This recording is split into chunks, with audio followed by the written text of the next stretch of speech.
Yeah, no Are you in worries. CG? Oh fuck, mine's falling Yeah, as I'm helping well. Nez. Oh no. Nearly finished.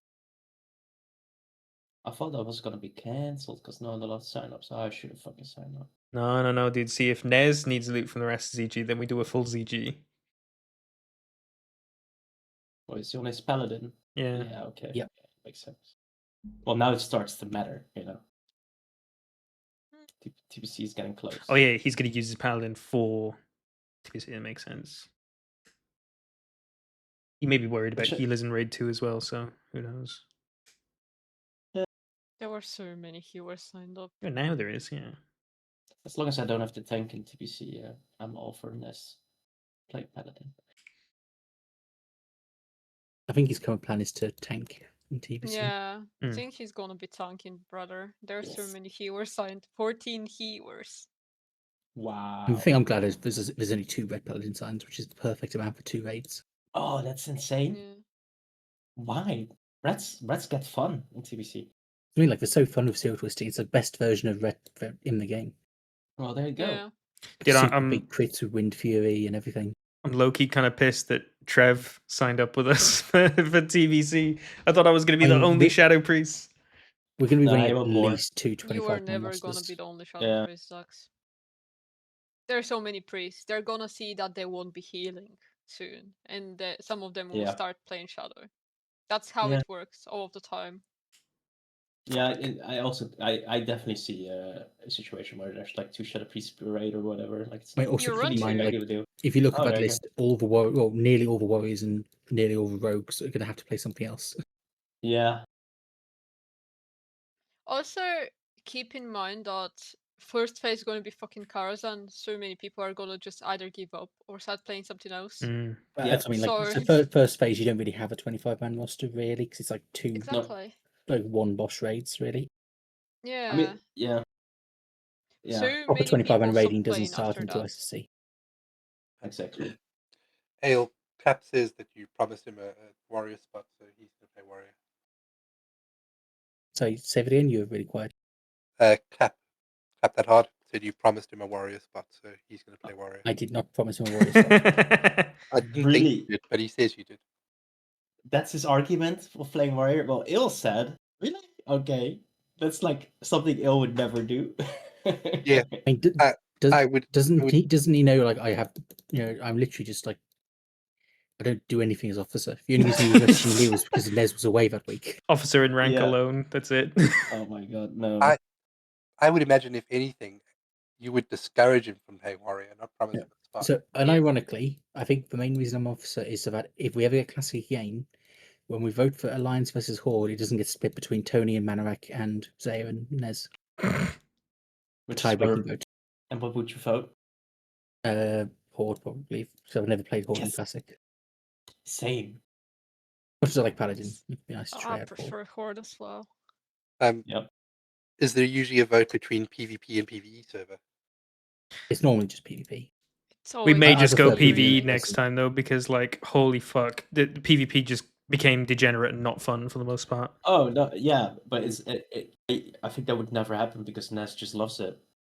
The problem is as well, that PvE wise, the PvE server tends to be Alliance focused, typically. Like Horde are normally the PvP server guys. Oh, true. All right. Well, stream's been on for like 5 minutes. Let's get this underway. Oh, I couldn't. Okay, you should tell me so I can do my joke. But all right. Yeah, I don't want you making some insane joke to go at the start of the VOD. All right. Oh, fine. right. Got my opening monologue. Let's go.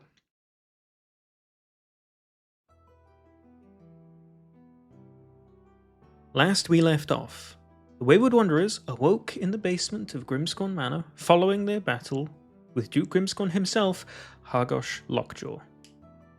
After letting Liuk go following much deliberation, the group returned to the basement to try to decipher what they could, but little progress was made. They spoke with the cold corpse of Cedric's father and received some interesting answers. He stated he had made little to no progress towards the second cryptic, and showed a total indifference towards Cedric's mother, saying she was buried somewhere that he cared not to remember. The group walked out into the back garden of the estate to look around while Cedric set his father's corpse atop a pyre and left it to burn. Without paying the burning corpse any mind, something caught his eye in the corner of the garden over by the vineyard. Digging at a small patch of dirt that stood out, he found a decomposed skeleton. Desperately, Cedric called out to Zinni, asking her to speak with the skull in the same manner she just spoke with his father. But as Zinni cast the spell, no soul returned to the body, indicating it no longer existed. After some solemn and heartfelt discussions, the group journeyed back to Settleton, where they now lay their heads at the dusty tome, hoping that their talks tomorrow with Terry are fruitful and worth the wait. Wayward Wanderers, I must remind you, every action has a consequence. This entire island is shrouded in mystery. Mysteries far older than you could imagine, with very little recounts of the history itself. Every bit of information needs to be carefully scrutinized. You never know what you might uncover. As you awake now from your long rests, what would you like to do? Press the long yeah, rest press the button. long rest button, please. Is the orb still there? Whoever's watching it last. Who took the last watch again? Baylor, I believe. Baylor, as your comrades awake around you, you see the orb ever still and doing literally nothing. Completely inert and quiet. Would you like to give it another go, Andres? I'll say I'm fine for now. I'll just put it in my bag.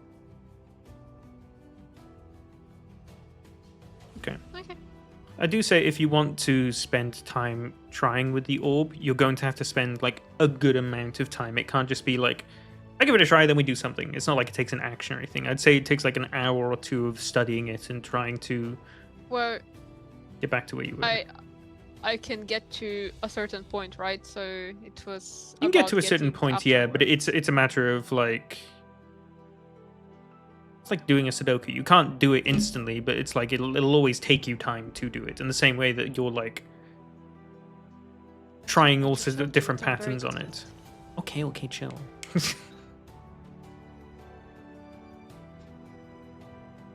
Any conversations that want to happen between the group before you head down for breakfast?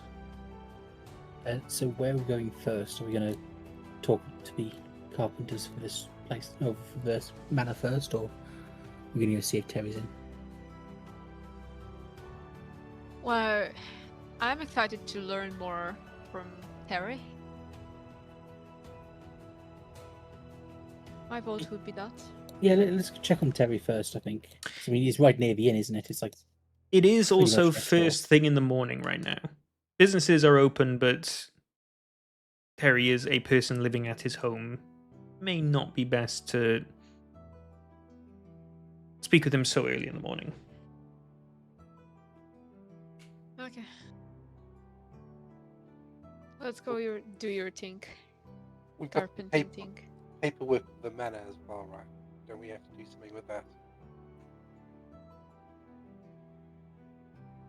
Yes, the paperwork, I think as it's written on it, something along the lines of needs to be presented to some form of officinator, just like an official source of records keeping. And it did state on the contract that the closest one was in Settleton, so you know it's around.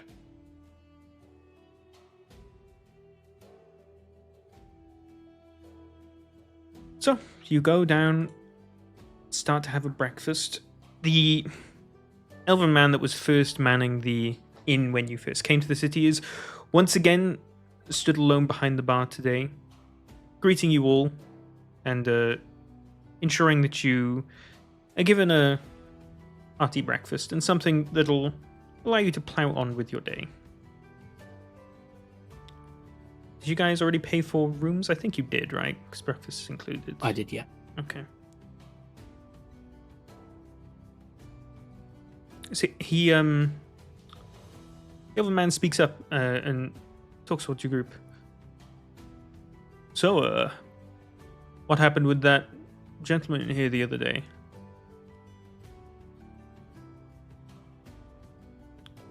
Good Oh, talk. so what happened with that gentleman the other day? What gentleman? The individual you went and met and left with? We went our separate ways. Really? Because I saw you leave and then come back from and head off together. Oh yeah, I mean he took us to a manor where they wanted to sell it, and we decided to buy it. Oh, We're going to go to the officiants today to make to sign paperwork and so on. oh, interesting. Well, which one of you then is the newly titled Duke Grimscorn? Sid hears this. I look towards him. Mm-hmm. Sid, bit distracted. Still his hand on his back. You all know what he's holding, but he's trying to. Well, you don't know, but your characters don't know. Mhm. Just say it like that. Bit flustered. He looks. He's just like pointing his finger, making a little clicking noise with his mouth. Well, my half-orc friend, I'm glad that you're able to now own a place as such renown. Was the last owner not a half-orc as well? Oh, yeah, it was. Only seems natural, I suppose, that me not being the Duke and all of that. Well, that wormly little man that came in here was looking for some adventurers, and I have no doubt that the Wayward Wanderers are more than fitting for what he was requesting. Yeah. Yeah. Well, I mean, you seem to be preoccupied. I will let you enjoy your food and tend to our other guests. Thank you. And he just walks off, noticing Sid's not unwillingness to gauge the conversation, but sort of absent-mindedness as he speaks. Exactly. Why does he care? Anxie, with your keen mind feature, remember that he was rather eager for someone, anyone, or even particularly you guys to speak with Liuk, as Liuk had been haranguing and talking to the customers and potentially scaring off customers from the inn, because he was desperately trying to get people to come to the manor because he needed an adventuring party. So he was Yeah, that will do. very happy for you to take him off his hands.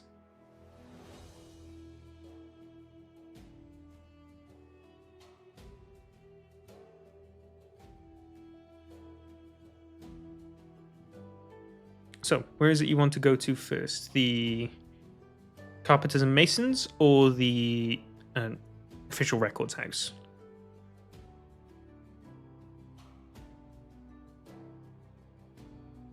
Probably want to go to the documents place first. Don't want to be paying for the house if be to make sure the transfer works and all that. Okay. I'll say you quickly ask the barman where the House of Records is, and he tells you, generally speaking, points in the direction on the map, says it on the front of the building, you'll see it. And you guys head out into the square. As you start to walk over in that direction, some magic starts to apparate in front of you. A rather familiar looking magic, some sort of crackle of energy coming down, and teleportation magic happens. Woof! And an elven man appears before you. Fair, pale skin and a blue cloak and hood. He stands and looks around. Ah. Settleton. Right. He turns around and looks at each of you. Oh, excuse me, citizens. I understand that the Wayward Wanderers are in town. Would you be able to point me in the direction where they were last seen, please? Who's asking? Someone who has a business proposition for them. Sid is looking confused at the guy, but also at the team. Well, one of his hands is holding the handle of his axe on his back. Like, he's not pulling it out yet, but he's just confused, looking around while holding his axe, basically. Like, what does this guy want? I'm sorry, my friend. I don't mean to intrude on anything if I have done. I just need to be pointed in the right direction. It's my one of my first times being in this city. How did you know they're here? Oh, the Wayward Wanderers are positively the most known about adventurers group in the entire Isle. All the way from Bramaris down to Southport, everyone knows of their name and knows of their amazing deeds. Well, he's Damn right it. about that. Guys, I told you to stop fucking telling everyone who we are. I don't happen to be in your presence already, do I? Oh, that is most fortuitous timing indeed. Well, thank you so much. Sorry, that's taken me a fluster. Yes, I have a business proposition for you. Right. And you are? My name is Levler. I am a humble wizard. I am here on business strictly only. Your notoriety has done you such wonders. Like I said, everybody knows of your exploits and heroic deeds, but one thing that has piqued certain people's interests more than others was your fight at the arena.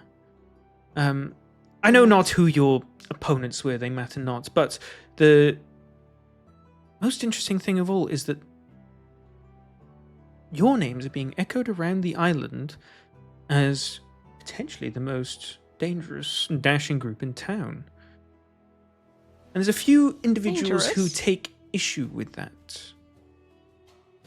I am here on behalf of the Mage Slayers, the most proudest and well-known, before yourselves at least, prize-fighting group on the island.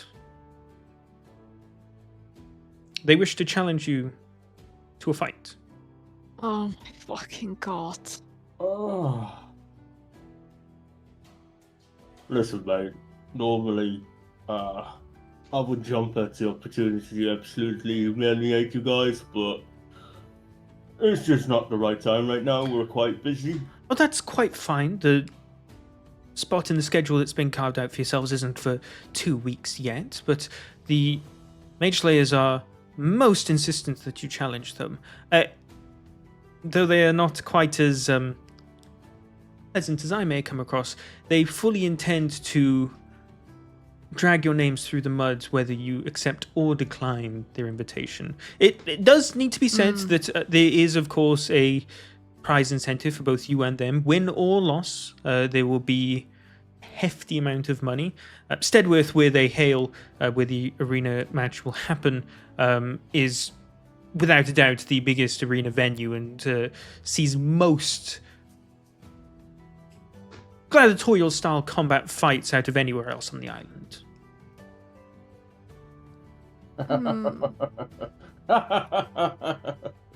Drag us through the mud. Is that what they said? That's what I was told to tell you. There's a couple individuals who are very adamant that I needed to use those exact words. You're a funny little elf man.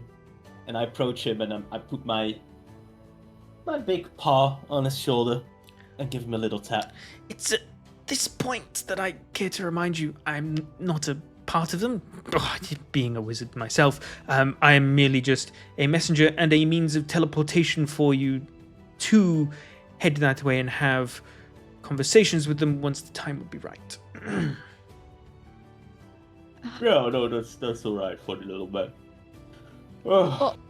What's Guys. the point? The point is that they think they can drag us through the mud, which is ridiculous. Am I to Who the take fuck it that cares? when the fight is due to happen, you'll teleport us there? If need be, I would be able to, yes. I wouldn't be able to teleport you back until the day after, but that is absolutely the intention. I You don't guys intend to would stay not here really for the full consider 2 weeks, it. by the way. I will be elsewhere during this time, but you can reach me psionically. I understand some of you have a So, capability. I'm out of character. I'm thinking Who's told you? We say we might turn up, we might not. Like, but it gives us an option if in like 2 weeks, we need something to do, to teleport there, win a match, and then teleport back.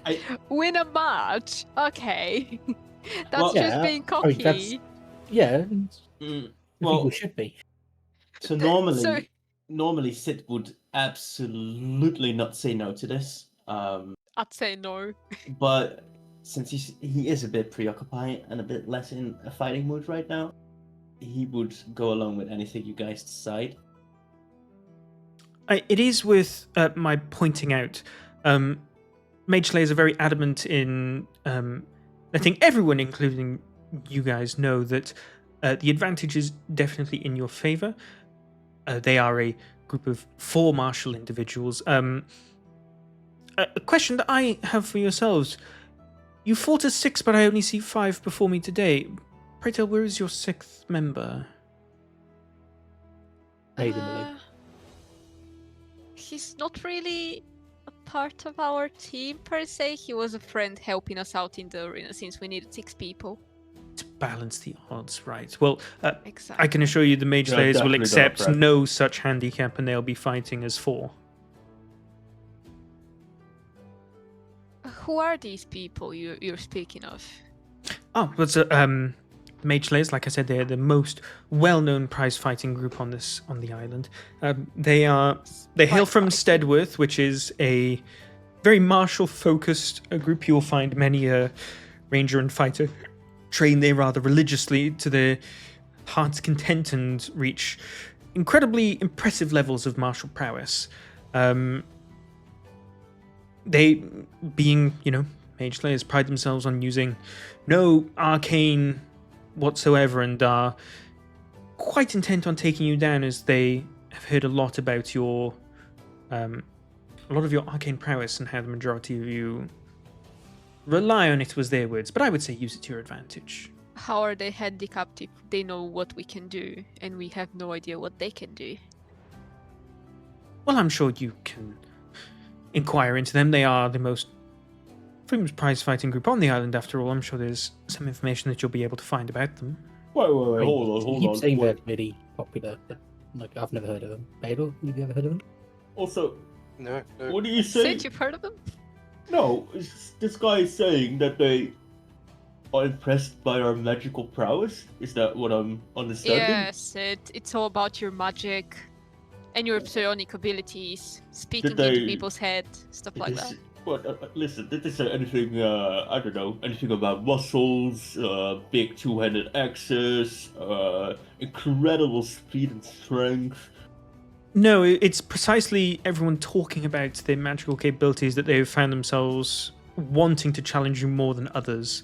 As the name would imply, the Mage Slayers pride themselves on not using any magic of the sort and would relish at the opportunity to take down an arcane majority group.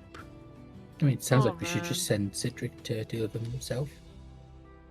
Yeah, can't we just do that? So, alright, guys. I do kind of want to teach these, whatever they're called, a lesson. And show them where true power lies, if you know what I'm saying. Flexing a bit. So, here's the thing though, right? This group sounds like they're gladiators through and through. Yeah. We are not gladiators, we're adventurers. We took part in that arena match for a purpose. The purpose wasn't to win or lose the arena match. The purpose of our Exactly. own, I won't necessarily share that with you, but we So- didn't go in there to do the arena match to gain glory. We're not No, gladiators. we kind of did it to get gold, and we do have a. We did. And just that's why there higher would be mana. most definitely a prize incentive. The last fight of the Mage Slayers went for some 30,000 gold, I believe. And so there's plenty on the line for you guys, an incentive to take the gauntlet throwing challenge.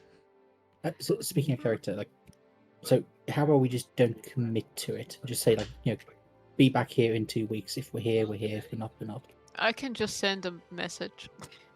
Yeah, I If mean, I you can get want it to to run fight notebook with as them, well. it's fine. Out of character, I will tell you guys, this will be a group of 4 martial classes, all the same level as yourself, so they will not have a level advantage, and they will definitely just fight as 4. And given how the name implies, they won't be using any magic items or spells in any kind of way. It's purely just the Shocking. class themselves. Another thing I was going to say, they are, however, specifically built for combat. So, like where you guys have taken some skills for RP and stuff, they obviously won't have such thing. But I will say that given the time that it takes for the thing, any magical item up to uncommon, and then with some discussion, some rares, you guys will be able to find and acquire during that time if you wanted to. So in your own time, downtime, you guys can look up whatever magic items or like potions or anything that would help that you want, which you can use and take into the arena fight if you have the money to pay for it. I think so. The main disadvantage of it would normally be if we have to go there and wait 2 weeks. If we can just carry on doing what we're doing now, and just get teleported there for a day, it seems like an easy way to get some money. Yeah, it does seem like an easy way to get some money. And It's for martial classes, guys. Let's be Yeah, real. so it's going to be like 2 turtles, 1 banished to the plane of oblivion, and then 1 getting hit by Cedric in the face with an axe. Listen. So yeah, this is all logical and stuff. What would the group actually do RP wise? We're kind of focused on uncovering some shit right now. Sid is also Yeah. normally be a bit more like, guys, we cannot pass this up. I want to smack these guys in the face, but he's a bit more occupied. So RP wise, I would say we do what Andros is saying, and we delay this meetup. You guys did also recently come into a large investment that's going to require a lot of money up front in order to finance and get online properly. Your Bastion Mhm. will be costly. Oh, yeah, I will just say it's like, I'm not saying like delayed. I'm just saying like, considering he can teleport us, if we just tell him to come back around Settleton in 2 weeks, or exit messages him, then if we decide to do the fight, we can just teleport there straight away. He'll be able to go to wherever you are as long as you guys are in a main town or city. Yeah. So we can carry on what we're doing, and then just in a few sessions have the fight. Seems like an easy, seems like a reasonable thing. The gold, I think, is quite needed. I myself am quite broke after buying my armor last couple of sessions ago. I've got no goat almost. But at the same time, my character doesn't really fucking care about this fighting thing. So I won't RP it as if I care, but yeah, sure, we can do that. Yeah, my character also doesn't care to fight, but myself, not my character, myself cares about getting some gold in, and Yeah. fighting is always fun. Sid and me included, I have no clue how much gold we have. Yeah. Do you want to check I mean, I that can right tell now, you, Scuff, don't so you have can much tell time. everyone else? I have no idea, and I like to keep it that way. Even if like I can't count, guys, it's fine. I think I'm probably the I richest can't other than count, Zinni. guys. I'm at 727 or 767 gold. Yeah, that's a lot more than me. I mean, granted, most Okay. of that's like used to be Sid's.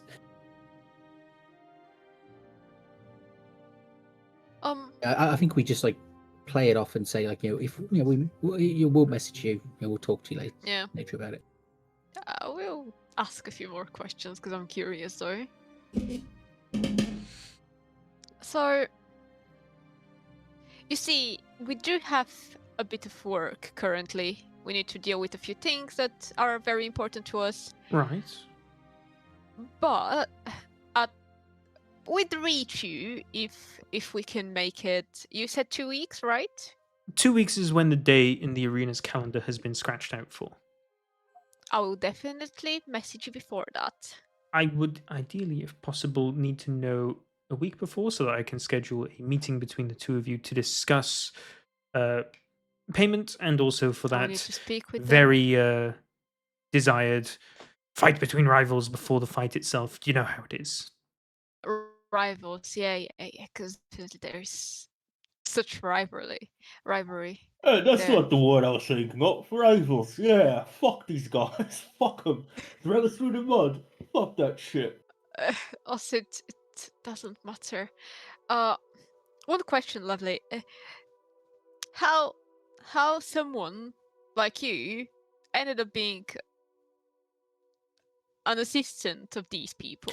Oh, I'm not an assistant of the people. I am an employee of the arena itself, and I'm here and Oh. employed to procure talent and ensure that people arrive on time.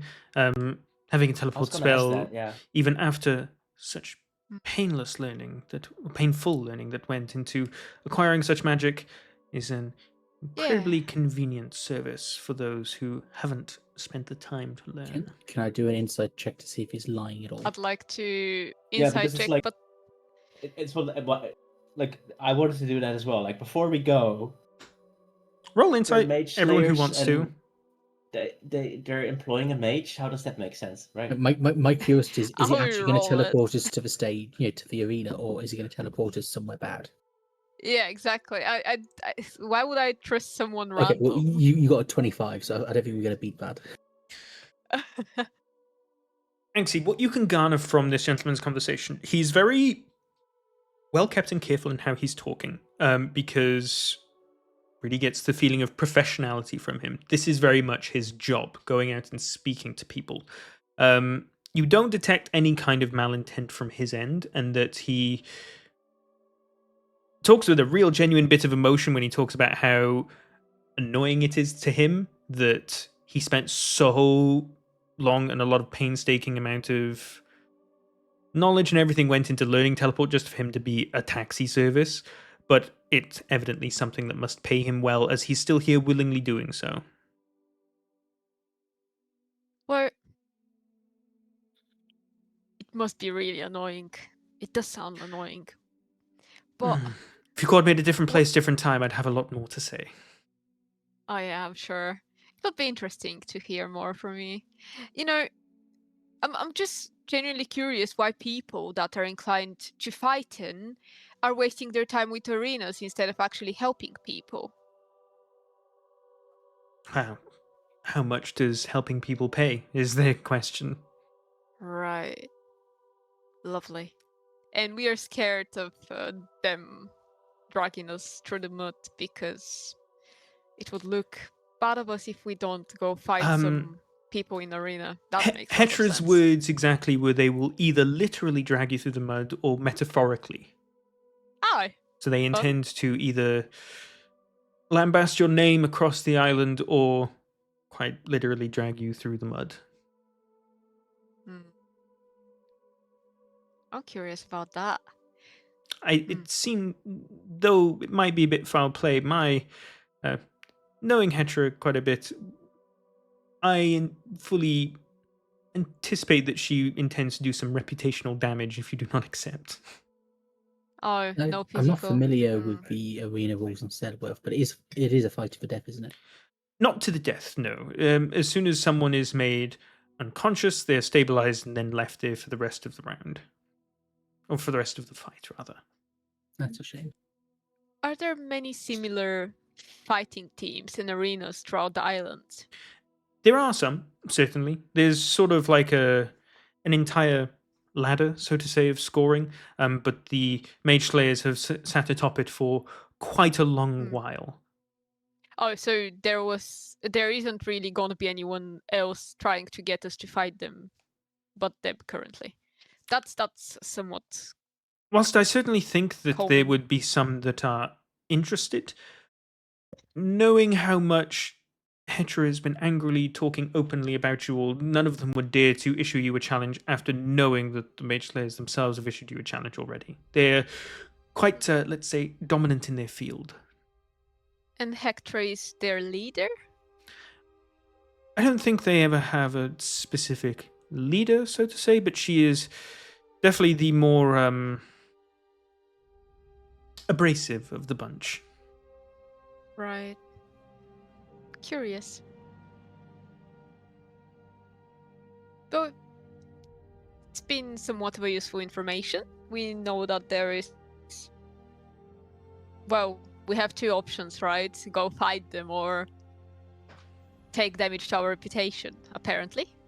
It's good having choices, you know? It certainly isn't the Um, intention of the arena normally, but I'm telling you, as an individual, I had that inkling when I have heard Hetra speaking about you on numerous occasions.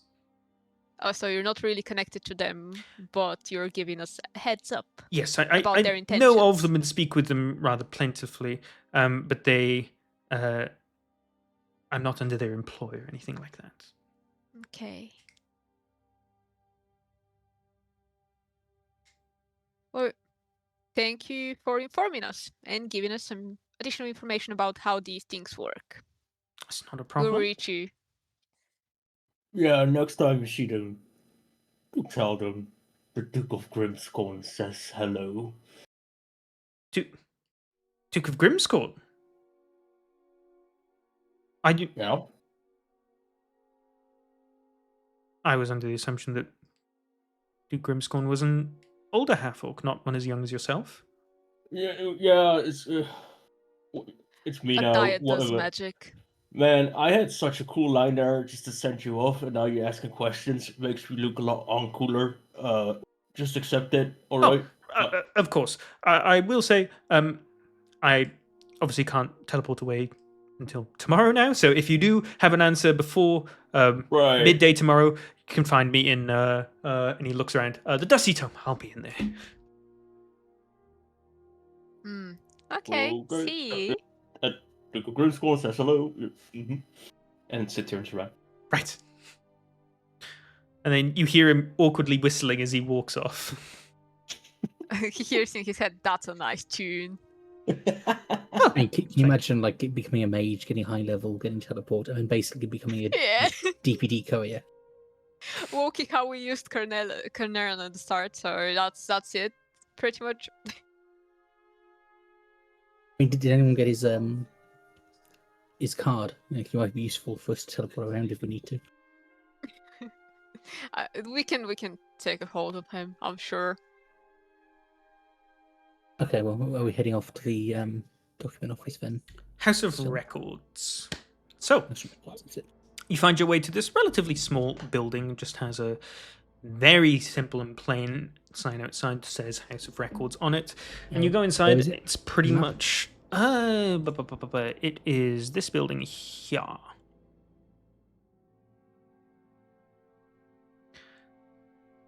As you go inside, there is basically just a desk, and you can see many bookshelves and rows of stuff behind. And this desk is manned by one singular halfling.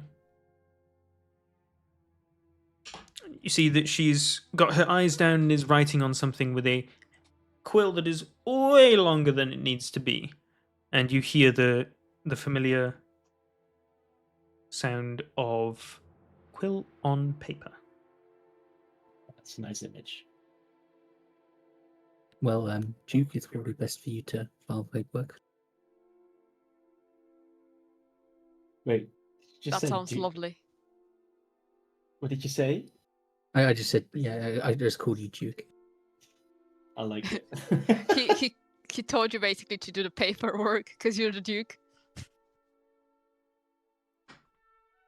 Very funny, Andros. Since I'm the Duke right now, I do have servants, I'll let you know.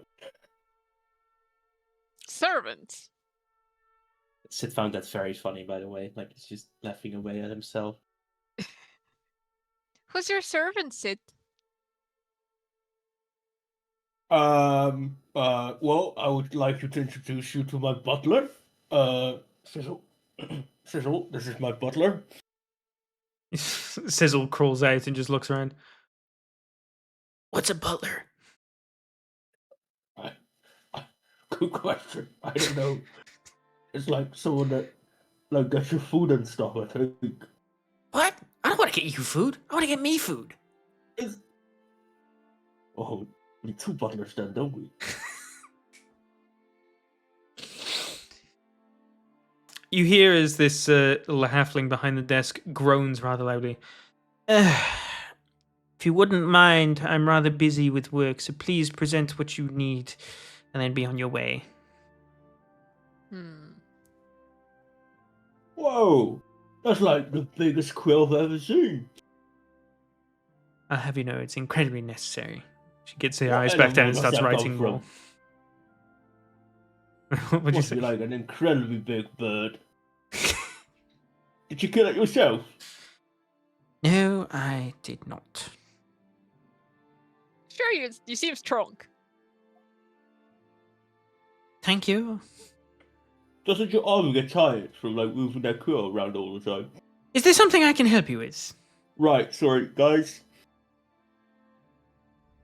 Hello. Duke Grimscorn is trying to fill in some paperwork for his newly acquired manor. I will. I lean over with one arm on the desk, and I do again the finger pointy thing at. That's me. I get out the contract because I believe it's on me. Well, you're not quite the Duke of Grimscorn yet until the paperwork is properly authorized. Let me see that. Oh, brother. And she like yes. sort of like snatches it out your hands way too quickly and starts like reading over it, and you watch her eyes like dart across the page. Flips it over. Doesn't go. I mean, if he's not the Duke, who's the Duke now? She looks down at this contract, and the rest of you would have seen it and probably had a chuckle as well. At the bottom, there's two signatures: an incredibly elaborate and nice-looking one that says Hargosh Lockjaw, and one that says in sort of block capitals, uneven letters next to it, Sid Rick with a K crossed out with a C following it. Yeah, that's my Duke. Cedric. Yeah, in the flesh. Right. And I assume that... With a C, by the way. Yes, I can see. And I assume that gold has already traded hands? It's done. Guys, it is done. Yep. Well, if it hasn't, Mr. Hargosh will have something to say anyway, so... No need to worry about that. Oh, yeah. Okay. You watch as she like opens up a drawer beneath her, brings out a couple of things, tung, tung, stamps the thing twice, and then brings out another one, tung, stamps it again, files it away. Congratulations, Cedric. Grimscorn Manor certainly used to be quite the abode, and I hope you find it worthy of your presence. I understand it's in need of some repairs, but nothing that the masons and carpenters can't fix for you. Right. So this whole interaction makes Sid again just step out of it a little bit again, and his thoughts do linger a bit more to the skull that he has in his bag. But he snaps out of it, and he Right, before we go, quick question. Is it Duke Grimscorn or is it Duke of Grimscorn? Duke Grimscorn was the name of the original person who, I believe, made the manor. And so you inherit the title of Duke Grimscorn. Grimscorn is not a place, it is just Grimscorn Manor is the name of the manor itself, and Duke Grimscorn is the person who owns Grimscorn Manor. You have your own name still, of course, Cedric, but Duke Grimscorn is effectively a title. On that note, do you have any records of the first owner? Oh, that's unfortunately far beyond what we hold. I only know of that as sort of local legend that, or was it something along the He lines of disappeared. a gentleman first came to this island because he hated the gods, built a manor, and mysteriously disappeared. That's as far as the legend goes. As far Are as you I know, aware at of any least. records offices on the island which would have records of him? The Stonebound Mm, Archive okay. would be the place to go to, if any. Where's that? Oh, that is the building next door. Oh, Convenient. thank you. Yeah, thank you very much. Thank you. Also, you haven't told me yet, which animal does that quill come from? I need to know. I don't know. But it was a pleasure to be your officiator in these matters, and I hope that you all enjoy the rest of your day. when we Likewise. walk out, Sid kind of goes to the group.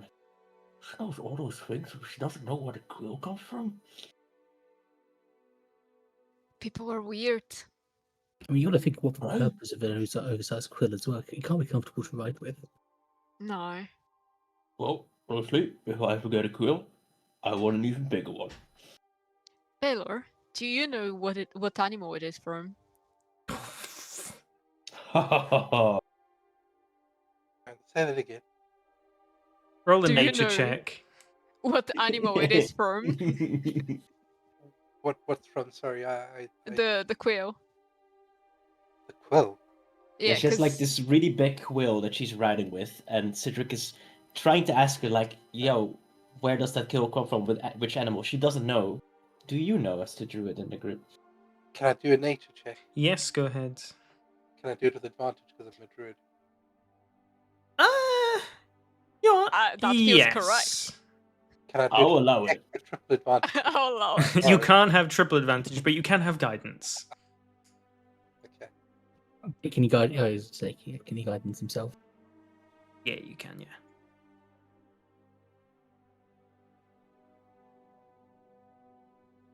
A 23.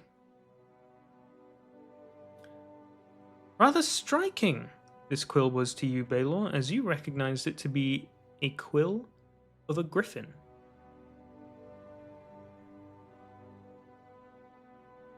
Oh, wow. I'm sure the Griffin would be happy about it. Ethically sourced, of course.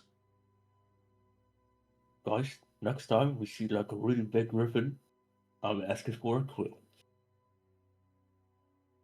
I don't know if that's a great idea, but you do you. Oh, I mean, you could ask, as long as you ask respectfully, I guess. I'm always respectful, Andros. Come on. I mean, you are a duke now. You need to make sure you uphold the Correct. prestige of our position. Duke Grimscorn. Not of Grimscorn, Duke Grimscorn. Correct. So we go on to the next building. We were gonna do something else. Yeah, we're going to be the beforehand, carpenters, but I believe. think we're next to the archive, which has We're some right more- next to it, yeah. and- Yeah, we might as well go. All these Yeah. buildings are Check that out. relatively next to each other anyway. The inner city is quite small. Is the archive the small building to the left of House Records or the big one to the right? The big one to the right. Books. Yeah, I think we'll pop in there if that's okay. Just to have a quick look. Just the more we can find out about the original owner, the more it'll help us. Yeah. So, you guys head on over to the Stonebound Archive. A rather beautiful looking building. In fact, it's the only building that has stone from the ground floor all the way up to the roof, quite befitting with its name. You head on inside. There is a clerk at the front desk. Hello, are we reading for academic or pleasure? Well, pleasure. But how much of the archive can we read from if it's just for pleasure? Most of it. There are some certain parts that have been recently donated by benefactors and that, which are in the midst of being carefully prepared and stuff like that. And there are some that would require supervision if you were to read them and through a glass case and whatnot. But you would have access to most of what you'd be able to find in here. The area that would be marked off is very clear. It's in a separate, smaller room. Okay, well, hopefully you can help us. So we're looking for records relating to Grimscorn Manor. We have the current Duke of Grimscorn here, and he would like to know more information about the original owner. Oh, oh my god! Has the manor changed hands? It Yeah. has recently, actually. Well, that's. I think who's the lucky gentleman? Sid again is just pointing his fingers and making stupid Quite clicky noise. befitting. Was the previous owner? He was a half orc as well, I imagine, right? Yeah. Quite similar, isn't it? Yeah, he's a spitting image of him. He's younger, or I've heard. I wouldn't know. I haven't met the individual myself. I just know a couple of people that worked for him. You can see, Sid is not, saying anything or whatever, but He does look a little bit uncomfortable when you mention that. That's about it. Noted. So you'll be wanting anything on Grimscon Manor, I assuming, or maybe just the construction thereof. Any writings we have about it? And a few Yeah, other different topics. Yes, so on Grimswell Manor, anything specifically relating to its construction, the original owner, like history, that sort of thing. Right. And I'm sure Anxie here has some other requests as well. Can I try to find the things I'm looking for alone, or am I supposed to mention it beforehand? You're more than welcome to freely roam the archive. I was just if you wanted pointings in the right direction. I believe I can manage. Thank you very much. No but problem. if I have troubles, I'll probably come back. I do have one other request actually. Mhm. Do you have any information? You know, what is the oldest information on this island that you have in your archive? Oh, a lot of that would be privatized or stuff that's been donated for preservations and other assortments of that. Yes, that's we got a lot of old records from some of the earlier original settlers. We've got some excerpts from early ancestry of the lords. Not too early, mind you. Sadly, a lot of the earlier records have sadly been lost to time, but we've done a good job of preserving a lot of things. What would it take to get access to those records? I'm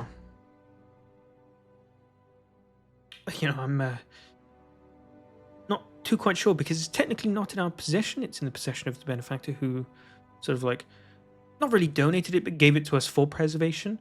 You would have to have some kind of agreement from them.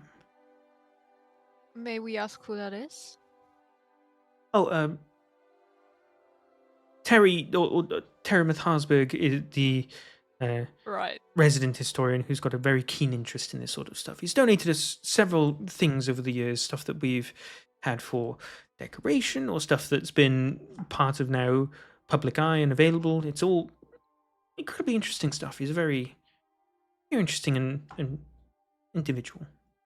I see. So I've heard. We've had dealings with him, and we're going to be meeting up with him soon. Oh, Next time we come back, we'll bring a signed request from him to provide us access. right. Okay then.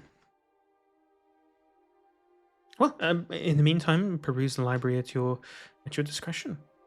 But like I said, there's one room at the back where the door is firmly closed and locked.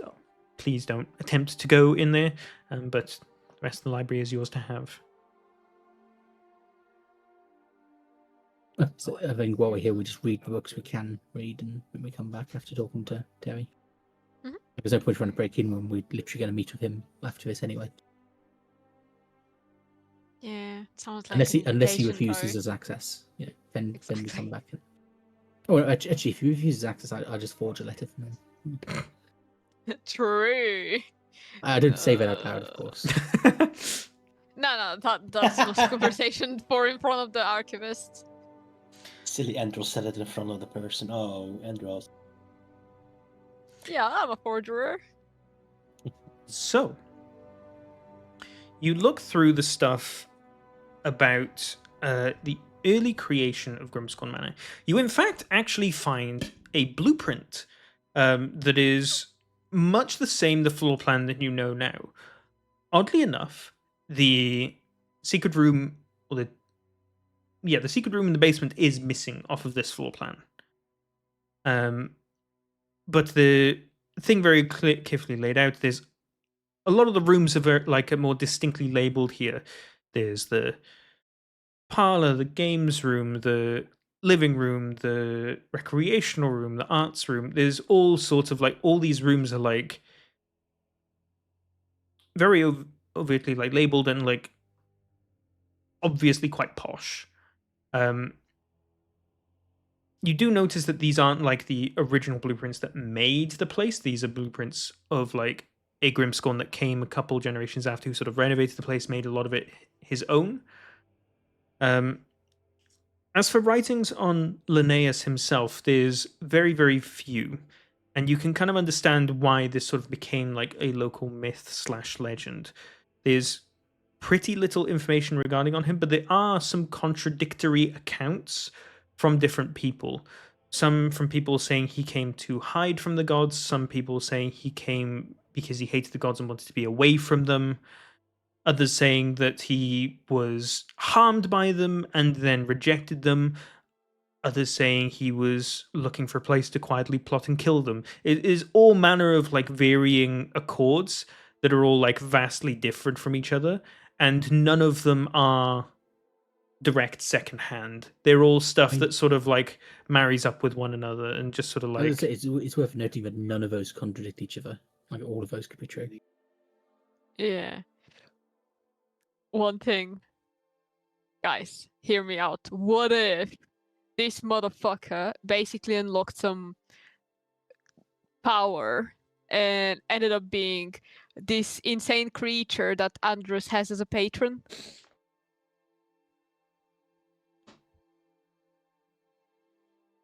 And that's the whole connection to the gods and stuff. Could Maybe be, or could be he came to this island to seek it out, specifically due to its effect on the island. Well, obviously, I do think that's the reason he came here. I'm just saying that what happened afterwards, because obviously something is plaguing the island, right? From And what then he's you've helping it? already learned of early accounts of the island, is that the shambles existed at the same time as the first settlers. They were not, I don't want to say already here because they wouldn't have known, so to say, this island was uninhabited before the settlers. But Grimscorn came like a couple generations after the first settlers. When the Okay. island was still very much wild and not much authority was established, but in the very early days of its settling, relatively speaking to how long it's existed. Right. But he can still be one of the people that did what Andros is doing currently. Basically. Because let's be real, like the whole fucking riddle thing does sound familiar. It does sound like it has something to do with it. Yeah, the theme is definitely. It is connected somehow. There was a couple of you guys, because I spoke to you all, you had some interesting theories. I don't remember all of them being spoken aloud. Like, I know there's like the current ideas you have about like the souls being linked to it in various ways. I think Scup might have had like a different theory originally, and then I think Shift had a pretty different theory as well. I don't know if he's feeling well enough to recount it all as well, but there's all manner. Like I said, you all had different theories that didn't contradict what you had already known, but were all sort of like equally valid, but pretty different from each other. Well, somewhat at least. I'll be honest, I can't even recall what I said. Never mind then. It has been lost to the ages. I did just think something we should try the next time we're like away from town. Mhm. I don't think we've tried it before, but it's just related to like how the institute were dealing with things. Yeah. I think we should thinking have the same. Alexi try to mind read one of the shamblers. Could be fun. But obviously, we don't want to do that in town. Well, You kind of- yeah. So we'll do next time we're like in the woods or something. Definitely not in the inn, like spawning something and then fucking ruining the building. Yeah, we just have a reputation of destroying every inn we go to.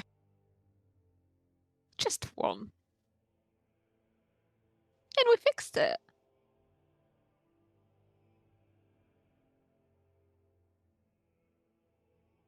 Is that So I all think- we learn? That's Uh, what I think what else more specifically were you looking to learn about Grimscorn Manor then? it's more just any info on the first person who built it. But I'm guessing they wouldn't have filed their plans with like secret rooms and such. Yeah, obviously. But Because this is like such a local legend, there's so many varying different accounts, and from what you can see, they're written throughout all different periods of history. Some of them call him a mighty wizard. Some of them call him a very strong warrior. Some call him an ex-adventurer. Some call him a an apostate, someone who like previously was a big believer and now is no longer. Do any mention, like, is he human? Is he an elf? It does not. You mentioned that, No. okay. Okay, no descriptions of him then, yes. No physical descriptions, no. Like all these accounts are like third-hand accounts at best from people who knew about him or heard stories about him around after he made the manor, sort of thing. It's known that he was a very elusive person and like didn't come out of the manor much at all, didn't like socialize in the way that the historic barons would. But that's about all you get off of him specifically. It's just that a lot of these records are from so long ago, the information just like wasn't being written down at that point in history, or at least not documented as highly as stuff is nowadays. Fair. So if that's all we read about that, can we look into other stuff? Sure. What were you looking for, Anxie? So first off, I'm gonna be looking for stuff we've already looked for in Raoul Nibelgup and Raoul Hafford, because we know that this library here does contain more information. We were told that back then. So I'll try to find more information on the topics of Shamblers, of the ancient history of this island, things that are known from when the first people were settled, Esberg Hills, stuff like that. Okay. One of the things that you come across right away in regards to the Shamblers, and something that's pretty obvious to you because it stands out very distinctly, is that they weren't always called Shamblers. Shambler was more of an adopted name that was like given later on that was more befitting of the character of the monsters themselves. They were previously called Banes. So what were they Beings or called? Banes? Banes, Banes. Oh, Banes. That's good to know. Huh. You also find a good amount of stuff about how the early settlers arrived, walked along Pioneer Path, and settled here in Settleton. The early barons were very instrumental in defending the early settlers from Bane's attacks. And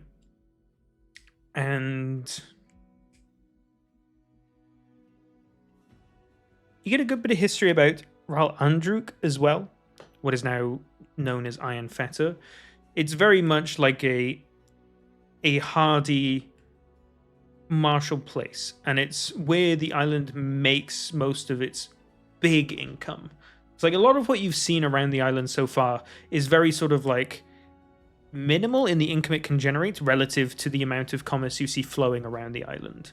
Like if it was just if Iron Fetter was removed, it would very much just be like peasants living here, and you'd never find any sort of like nobility, no sort of higher living or hierarchy lifestyle, just because there wouldn't be the amount of money cash flow in the economy of the island to be able to even sustain that. And the ways in which Raoul Andruk brought a lot of the commerce in was from the interesting, sometimes volatile, sometimes incredibly captivating and unusual alchemical ingredients that were attained from the killing of the eldritch sea monsters off of the west coast of Raoul Andruk. There's a lot of talk about how Raoul Andruk was previously like one of the first cities that flourished and had a lot of people living there because there was a lot of money to be made. And whatever you could kill and drag ashore was sure to be like a massive bounty for you and your entire family to maybe even just be able to buy a house outright if you were able to like hook in something big that was prized for what it had.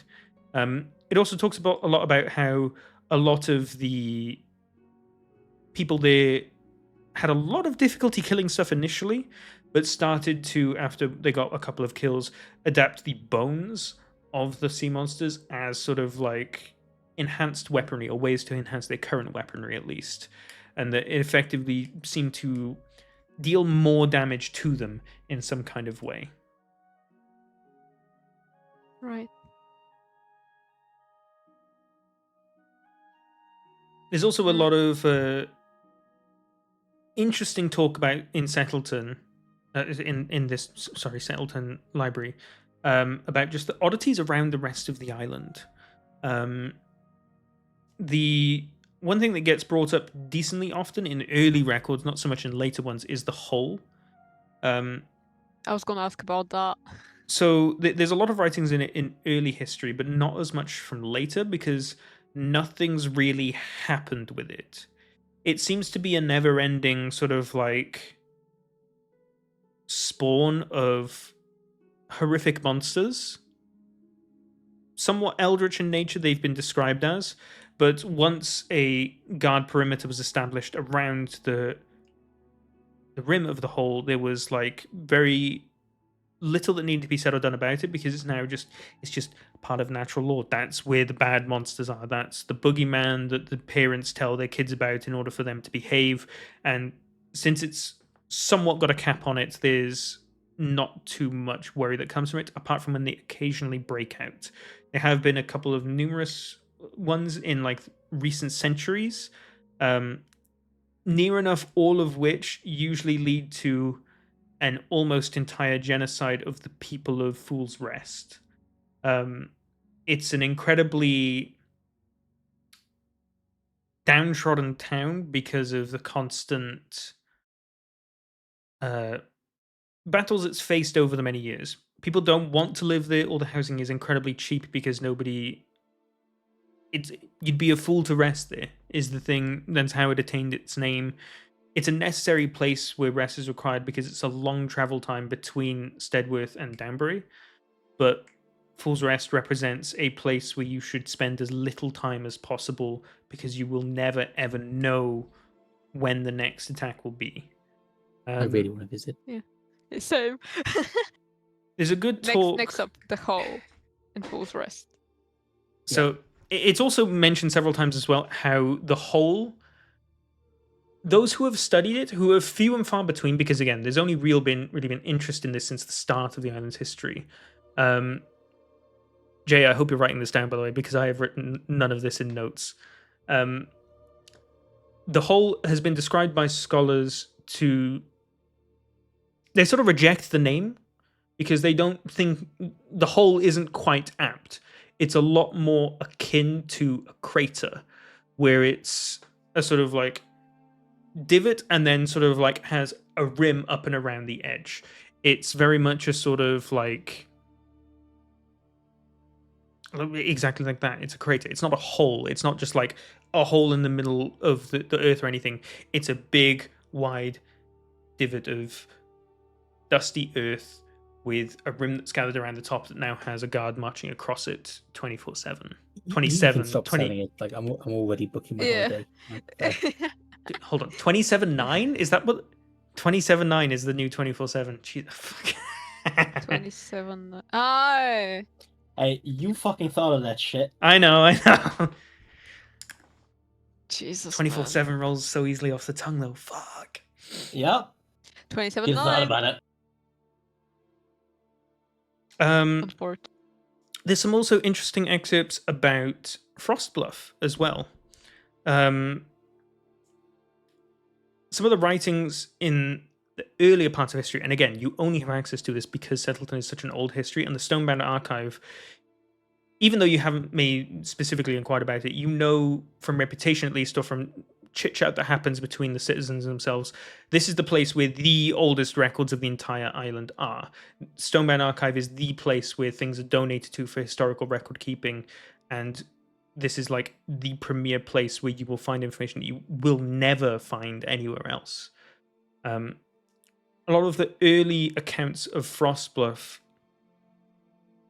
if I take a look at the map real quick, by the way, and let's bring us back to it just so you guys can see what I'm talking about.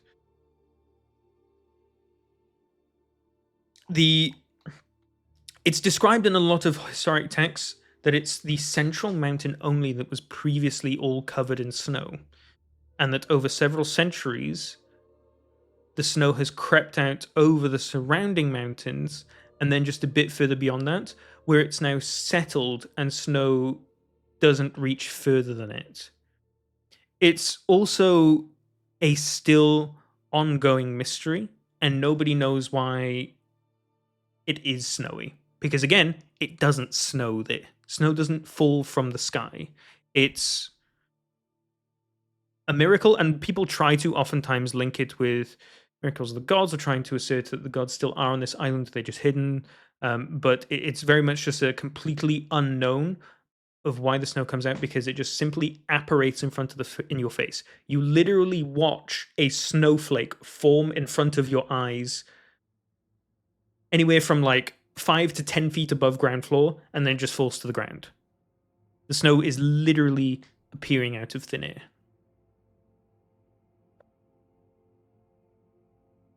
Random guess. The soul of them is either getting turned into snow. Yeah. You know that it says in there that Brumaris was originally a town that was established, that then became a city that was predicated on trying to deduce a lot of like why this was the case. But as far as these records show, nothing's ever been determined as to why this stuff happens. Danbury is also a very talked about city as well, one of the most populated cities, with its ever popular and ever repeated slogan, "If you go up, you've got to come down," referencing the fact that if you're on the north side of the island, you've got to go to Danbury because that's where shit's at. It's a very bustling city, being the biggest city that's closest to Ironfetter, because no one wants to actually live in Ironfetter outside of the big trading houses and guilds themselves. People have temporary accommodation within Ironfetter and actually their families live somewhere else, because Ironfetter is a horrible city to live in because it constantly has a stink of worked metal and rotting fish. It is a very, very unpleasant place to be, though it's a big stop for tourists, seeing where all the alchemical ingredients come from farm to plate, sort of stuff. People are interested in like seeing the fact that you can oftentimes see on the horizon people battling these monsters.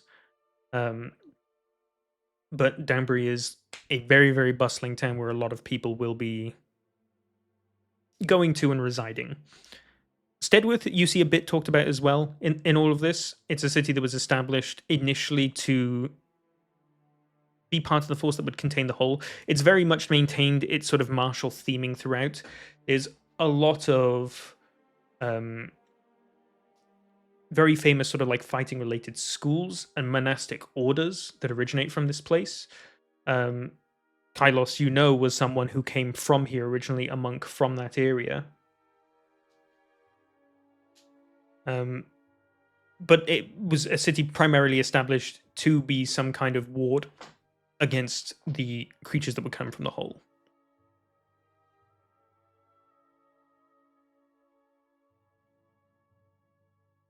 Any other things you want to learn about? Because you can probably find it. Yeah, I tried to look about information of any cryptics, any anything that could be related to higher power, people's souls being used for a fuel and stuff like that. Like anything that could be beneficial to the cryptic I'm trying to understand, or whatever Andros has going on. There's a lot of general information you find about necromancy. Just sort of like the school of magic itself. Nothing really that's got a lot of historical implication to the island itself.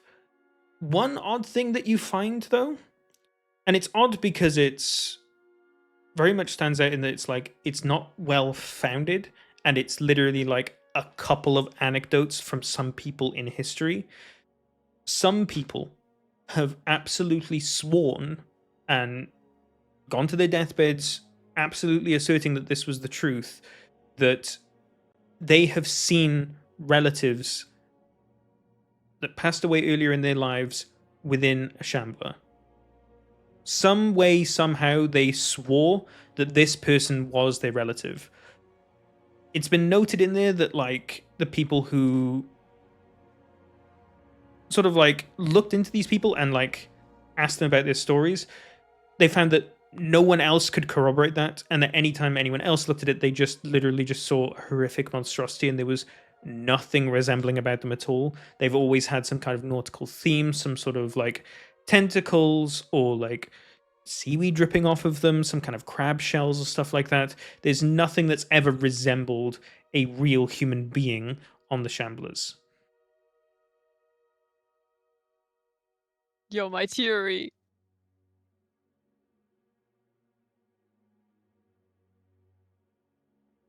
Okay, I will try at some point to read up more on psionic stuff, just for my own benefit. And I'm saying right now, you can basically pick anywhere on the map and you can find, at the very least, a general breakdown of what's up with the city.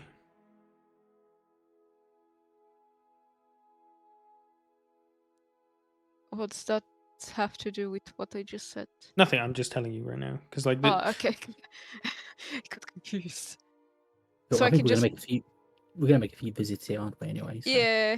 Let's maybe stop for now, because I would like to read more about the scarred peaks, and a couple more things that are not really part of this island per se. But let's maybe first speak to Terry, and then we can come back and read up more. Okay. Do you want to take a trip over to the stonemasons first, by the way? As long as we get I to believe Terry so. before the end of the session, yeah. Sure. Of course, definitely. Yeah. Like, without a doubt, that's going to happen. This is just a quick trip, pretty much. So you head your way over to the local Mason and Carpenters Guild. They are unified in this city, actually. And you find both Mason and Carpenter holding hand in hand, quite literally as well, because on their sign there is a Mason's stone chisel crossed with a Carpenter's hammer, literally as the logo of the guild itself. You head on in, and there's all manner of work and tradesmen all around, but they all sort of like point you over to the desk if you're inquiring about a job.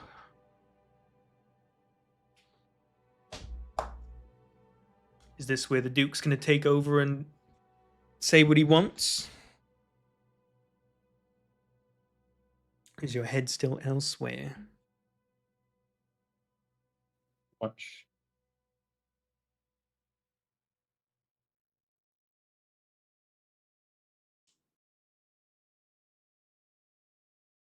So where are we at right now exactly? You are currently at the Stone Mason and Carpenters Guild.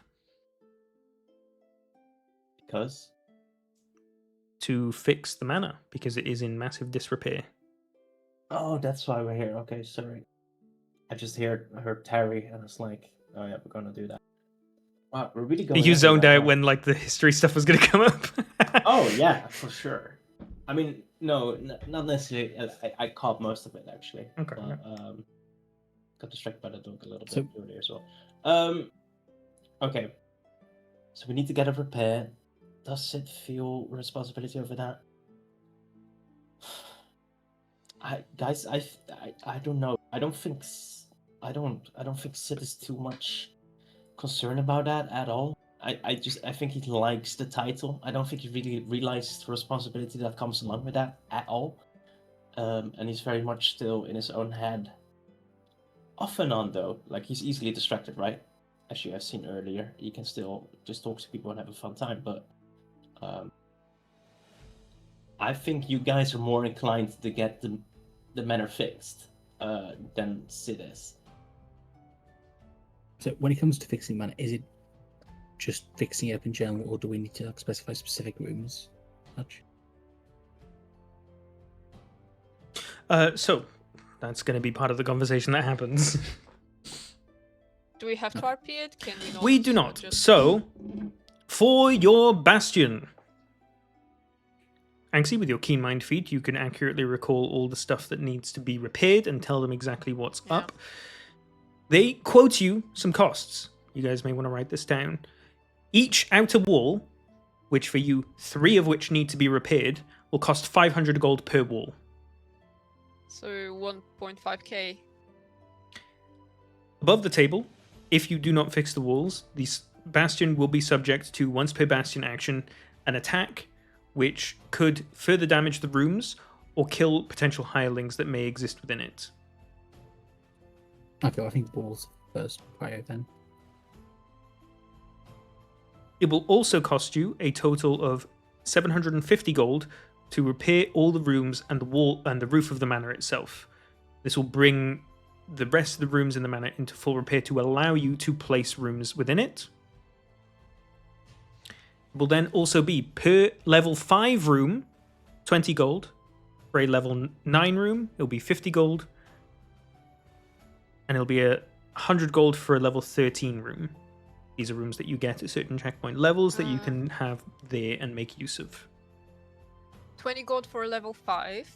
50 gold for a level 9, and 100 gold for level 13. Okay, thank you. Okay, so for walls. So how many walls are there? Is it just 4? There are 4, but only 3 of yours need fixing. It's the back 3. The front wall and the So- front gate that you came in was still in fine repair. Is there one that's in worse condition than the others, or are they all like just destroyed? Some of them are destroyed down to the ground. Not fully, but like in places where there's like the smallest animal can walk over them.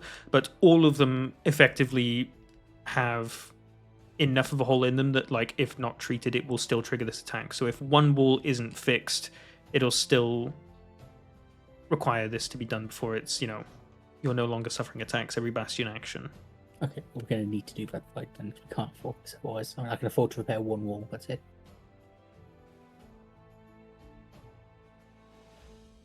Sid, would you like to tell the group how much gold Sid has? And I kind of just grab my purse of gold and dangle it in front of everyone. Sid will not be doing the counting himself. I imagine someone else is like, you know, looking into the bank and see how much he has. Fuck, I have actually no fucking clue. Let me see. Don't threaten me with math and counting.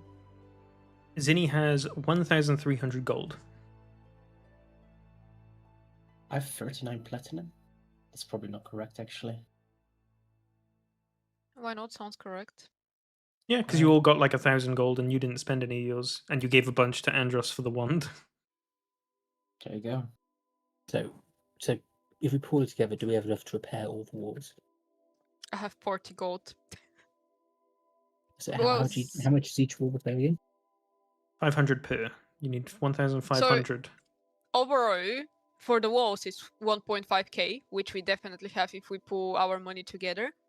And if we want to fix everything, including the roofs, we can probably do it as well. If we So- pull all of the gold, basically. Because it's I don't think we'll have enough for all the 250. walls and the roof. We have. Because you have So I- 700 something. Zinni has 1,300. And Cedric has 400. Almost. That's already way more than we need. Okay, well, we'll have a split. So I'll put 750 gold towards. But I don't think we should do it like that, because we need to ask Tony if she's alright with pulling her money into the thing. Okay, We well, can't if I just put, take her money. You can just DM her now and ask her if you want. Should be here then. I mean, so if I put 750 gold, if Cedric puts like 400 gold, I'm sure we can take enough if Zinni's to at least repair the walls. Yeah. Because the walls To need repair the repairing, walls, like, we that's the just important need... bit. If you pull 750, Cedric pulls at least at 300. Then we have 1k 50 gold, and we just need 450 more to repair all the walls. Yeah, as I mean, we just take 450 from Zinni, and yeah, because the walls are the important bit. After that, we can discuss like, what we repair and what we don't, Sure. etc. I'm fine with that, but I'm not gonna deal with Unless someone Baylor has else's a bunch of gold. gold he hasn't mentioned. How much gold? How much gold do you have? I have 103. Okay. So we need to like use Zinni's gold for this unless we want to leave a wall unrepaired. So how much am I minusing off of Zinni's page? 450. 450. So that's 45 platinum. That's minus 300 from Cedric and minus 750 for me.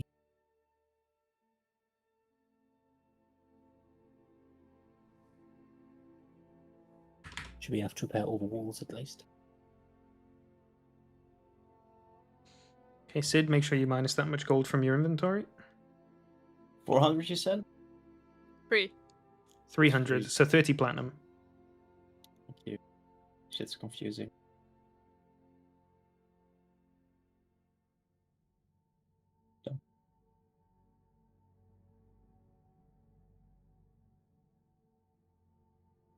Okay. That's just for repairs for now. We can talk and do some more later. That will take 1 week to be fixed. They will be traveling themselves because they're part of the cost is like, labor and getting the materials to the place, so you don't need to worry about that. But they will begin repairing the walls. Cool. So off to Terry's then. Sweet. All right. You head on out and make your way over to Terramouth Harsberg House. You know him to be the somewhat wealthy, at least, benefactor and sponsor of the Lost Seekers. It's been a long time coming since you first learned his name from when you would finally meet with him. And you stand before his elegant house now. The only thing between you is a large brass hand holding a knocker for the door. One simple question. His whole name was what? Terramouth Harsberg. Terramot. Okay. Well, Terramot.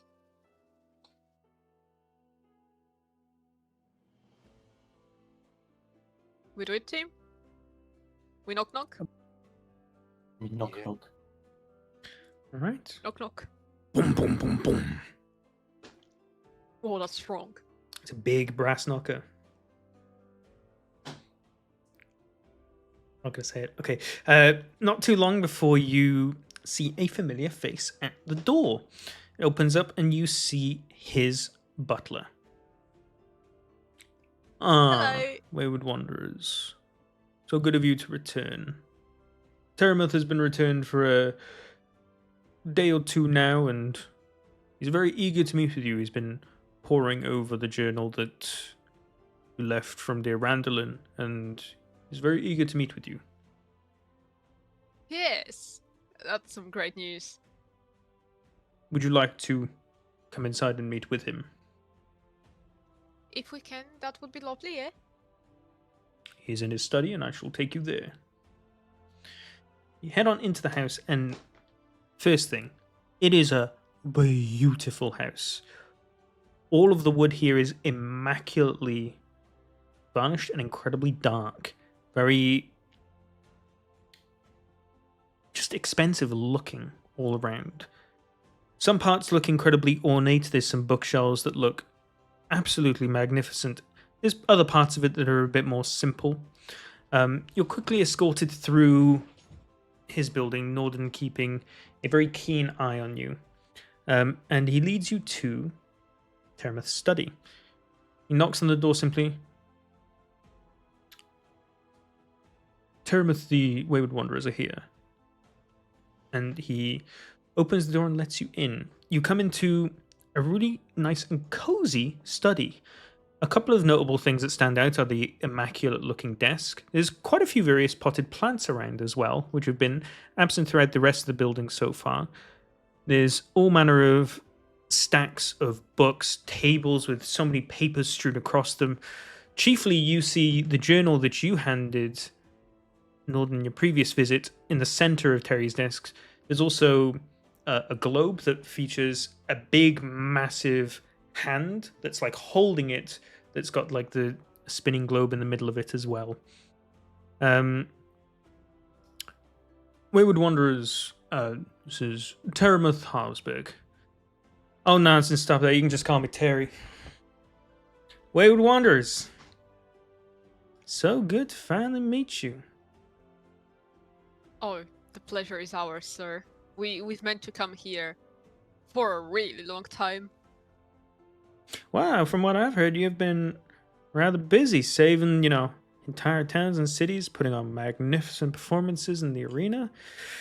You're very much the talk of the island, you know.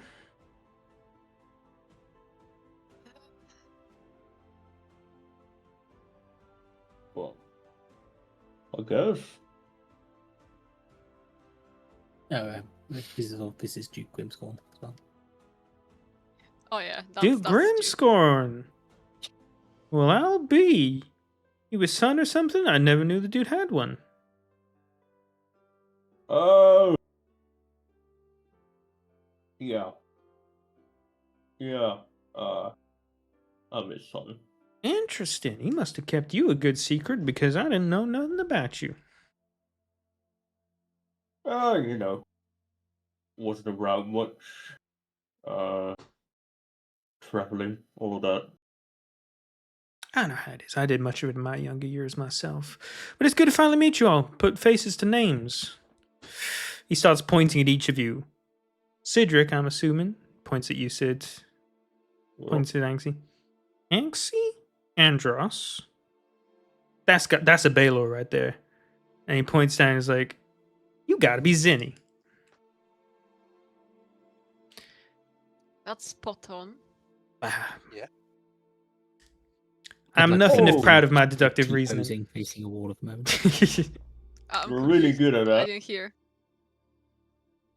Wait, hold up. And I pull a little pseudo dragon out of my pocket, out of my vest. Well, I'll be. You tamed the pseudo dragon. Right? Do his name. Go on. Wait, hold on. And I grab my axe. What's this called? That's called a battle axe. No. Wrong. He hears in his head that's Sizzle and Darling number 1? 3. 2? No, I'm 3 or 4. No, It's confusing. It's darling number 3. You're Number darling 3, number 4. yeah. Mm-hmm. He gets hints. That's a battle axe, but mighty little dragon like that, you gotta have a name like Sizzle or something like that, right? What? Whoa, hey, guys, this dude, for real. Extremely like you. knowledgeable. Oh yeah. You must know a lot of things. Jeez. Well, what can I Oh. say? I do my research. And Sid kind of just sits down at the nearest chair he can find, and he's just like looking up in the sky, like, what can I ask this dude? Because he seems to know everything. Tell you what, ever since I returned from my recent expedition and dear Norden handed me this journal you got from Randlin, I could scarcely believe it. Randy's name is not something I was expecting to hear uttered in the rest of time. Fellow went missing about 7 years ago. Left a beautiful wife at home, and though I inquired about her once or twice, I heard that she wasn't doing all too well. So, kept my distance, being the pseudo reason that he disappeared, and that I didn't expect she didn't want to see me again. So on that note, can you tell us why he was, what he was looking for specifically? We obviously knew what he found, but Well, that's the thing. I don't know what he found. In this journal here, he just talks about some little puzzle that was child's play and something that he couldn't believe that he expected to see on the other side. I find it interesting. Well, the Lost Seekers, as I'm sure you've deduced, are a small group of historians that I privately hire. They're private contractors, I guess you could say. I ask them to either inquire about specific certain information at my behest, or if they can report back to me with things that they know will be of my interest. And my particular interest for the last couple of decades has been what the hell's going on this gosh darn island. should we tell him what we found? Just a second. I'm battling with the accent. Accent's Very cool. Sir, exactly this topic is the entire reason why I am here. Figuring out what exactly is going on this island. You a fellow scholar yourself, or just a curious mind? Sort of in between. I might be a fellow hired. Well, I'm not getting paid for it, I believe. But my master sent me on a mission to learn more of it. Interesting. Who might be your master, if I might inquire? Well, her name is fucking hell, Marceline. I just forgot the fucking second name. Y'all Just a don't second. even know your own master's name. Golly. I didn't say that out loud. I you know. know, but I have key in mind.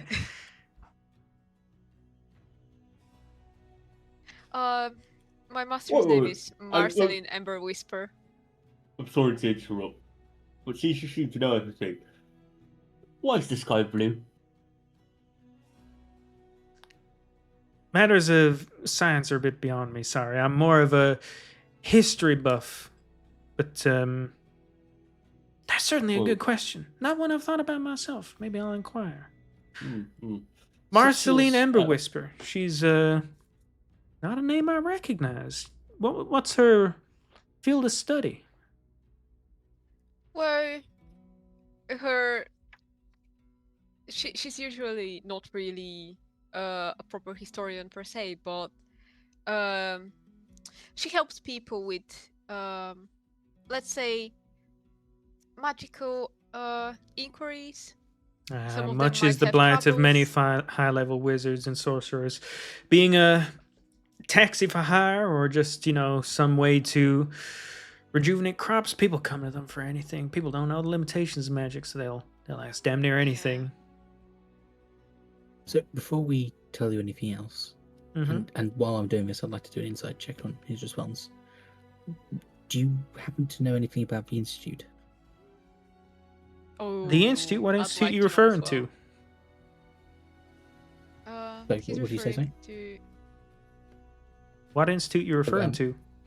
The Voidstone Institute in Zenith Institute. Oh, the Zenith Institute. I know about them vaguely. They're sort of a small school dedicated to helping young wayward magicians find their power and their strengths. Right. I've heard, pray tell, some of the people are slightly disturbed with the current leadership. I just did our inside checks. Yeah, same. But no, I don't know particularly too much about the ins and outs and what they're doing and stuff. But I've heard somewhat great things about them. Not so much recently, but I've heard a lot of good things about the Institute itself. From your insight checks, you can garner that he's telling the truth. You can see a lot of his interest sort of like dipped as you mentioned it, because it's just something that he's, again, not really interested in. He's very much here as a big interest in history, and in his mind, there's no relation between the Institute and everything that he's investigating and looking into. Guys, out of character. What if, since we are already on this history path and whatnot, and we're researching what exactly is going on with the island, what if we sort of try to not really basically start working for him regarding that, but like offer him to collaborate in general, just so we have like a proper relationship with him and share then information. Well, the thing is, like, we need to know if he's actually got any useful information. Like, he could just not know anything and just be a risk. But obviously, if he knows stuff we don't know, then it's useful. We can, like, trade. Well, also, he's got a bunch of books I'd love to read, so, you know. I mean, there's that as well, but yeah. But it's more just a case of, like, can we trust him as well?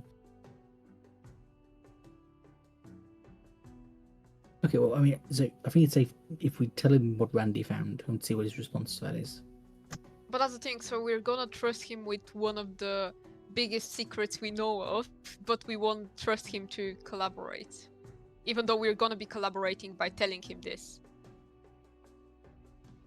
I think if we just start with that and not mention the whole like Baleful Eclipse stuff and all that. Oh no, and... no, that's got nothing to do with it. I meant the caves themselves. Like, I don't think we should be giving off all that information. What I mean is like, so we literally just show him what we found. I always major image, but we won't mention things like, oh, there's also possibly one underneath Relhaford and so on, things like that. Yeah, but what I meant was if we try to collaborate with him and he gives us as much information in exchange, right? After we give him that, we can just have a proper relationship with someone that's already got researchers. Oh yeah, that's good. That's what we want. If he actually, is real information-wise. My character would fucking love that. It's her fucking purpose right now. So. What does better? My question is, what do we stand to lose by sharing everything we already know with him? I was just thinking as well. This is typical us being paranoid as fuck. Yeah, I don't think we have a reason to be paranoid. I don't think we have anything to lose, and I think we should just share as much as we can. Because these, exactly, like these, like sharing with him, like, hey, we found this and that. We don't own things. We haven't found some stash of gold that be hiding there. The only concern I've got is if he was working with the Institute, but if he doesn't actually like know anything about them, then that risk is minimized. Yeah, the only things we shouldn't really tell him of is the Baleful Eclipse, or at least for now, because that's, that's, first of all, it's a personal matter. Second of all, we don't know that much of it, and we don't know what it is to happen because of all that. And also, I wouldn't really tell him about the cryptic we found. Then I would just say, tell him what you want to tell him as your character, if you feel you can trust him, at least with the information you're giving him. He seems very friendly so far. Okay, well, in character, I'll say, okay, well, considering you seem trustworthy, we'll, show you what Randy found. And I use my Pearl of Power to cast Major Image. Pearl of Power can regain you a spell slot, so you can cast a spell, then regain a spell slot. But doesn't it only regain a third level one? Yes. Okay, well, I'll just cast it then, normally. And the image will be of the room with the big door. Okay. You show him this image. Absolutely marvelous. What am I looking at here? What is this? It's what he found. Was this like a door or something? It looks just some like big engraving in stone. It seems like it, but we couldn't open it. And where exactly was this? Point to the general area on the map. It was in a cave. So in the woods there was a spider cave, like a mud spider cave, and then that broke into this underground area with magic walls and so on. Which led to the puzzle that he mentions, and then past the puzzle was this door. An underground tunnel network. I use a Major Image to kind of like show, not show the route, but kind of show like the tunnels leading up to it. Unbelievable. My God.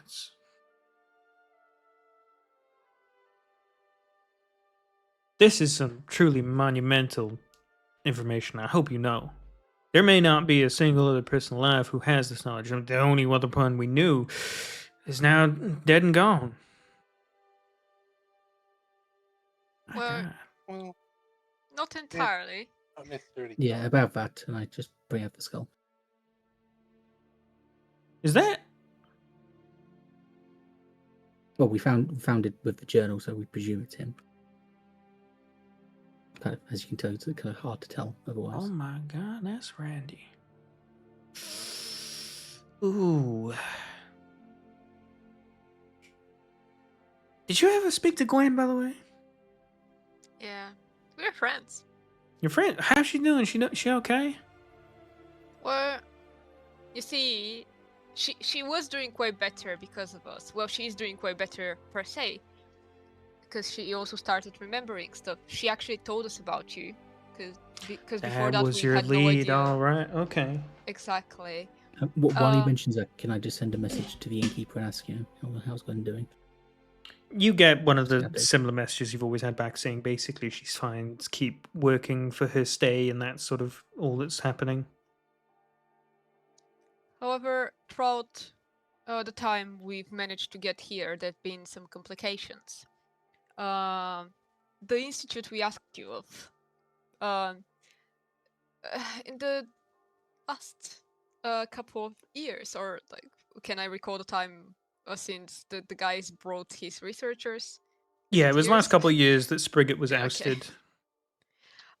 For the last couple of years, the person who's ruling the institute has a separate part of it that's basically dealing with research, and his whole idea is to learn about the Shamblers, and Interesting. we found out some very troubling things within this institute and what he was actually studying, and he managed to get some information about the cave we've just told you about, and he also knows of its existence. He doesn't really know how to get there or solve the puzzle per se. He just knows it exists. Right. And this same person it took someone away from us, someone that's actually been helpful, and someone that you know of as well. He killed Presso. Oh my god. I hadn't heard from Presto in a couple. You tell me he's dead? Yes, sadly he is. We found out when we went back to see Gwen and how she is doing, because we knew the guy might be on her might be going to her or trying to get some information from her about the cave.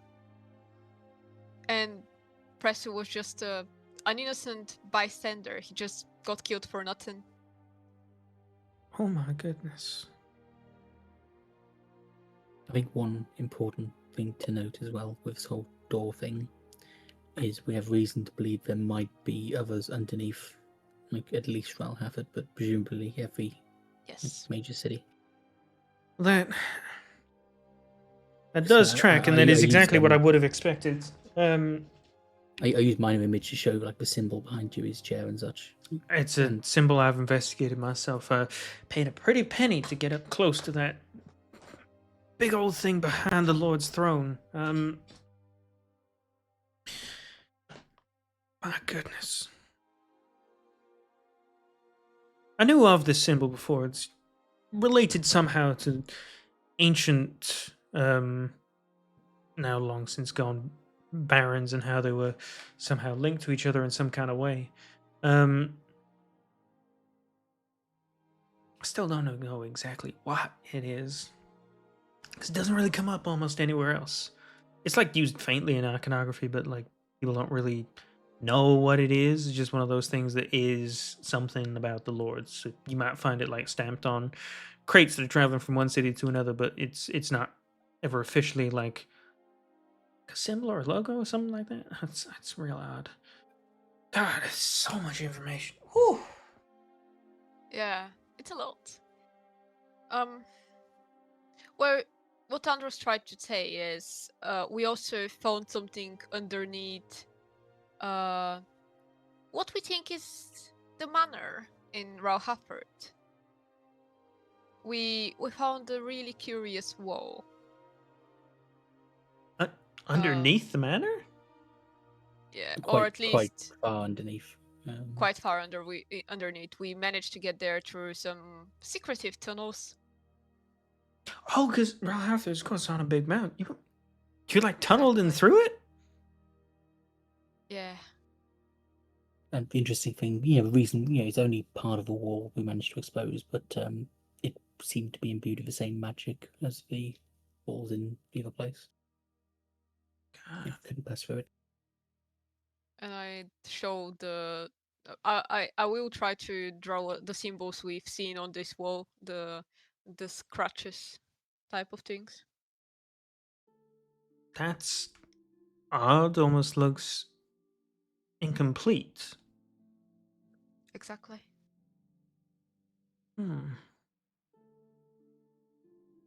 This all is incredibly strange to me, and really worried.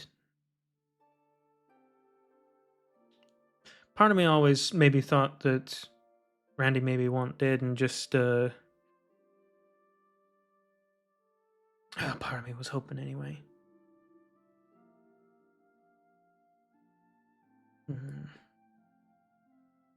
Sorry, my mind's wandering. This is unbelievable. It's a whole lot of information I was not expecting to have.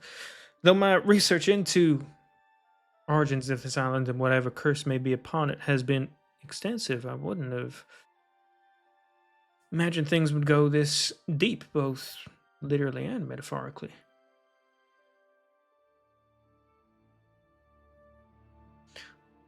I'm curious to know, what's your guys' stake in all this? What are y'all getting out of this? Not been paid about this up till as far as I can tell. Well, I told you. Well, that's your personal my whole stake, purpose yeah, is but to do like, that. what's begging the pardon, but a lot of your colleagues don't exactly seem like the historian type. Well, we were all together when we found the door, and when we found Randy, and it's just been our main goal ever since. That's why we ended up as a party.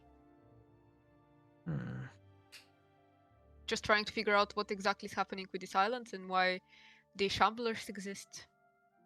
I'm tempted to ask him, like, has he ever heard like of Baleful Clips? Not mentioning anything else about it, just the name. I forget. Yeah, have you ever, out of interest, sort of related to all this, have you ever heard of the Baleful Clips? Give me 1 second. I will want to do an inside check once he answers.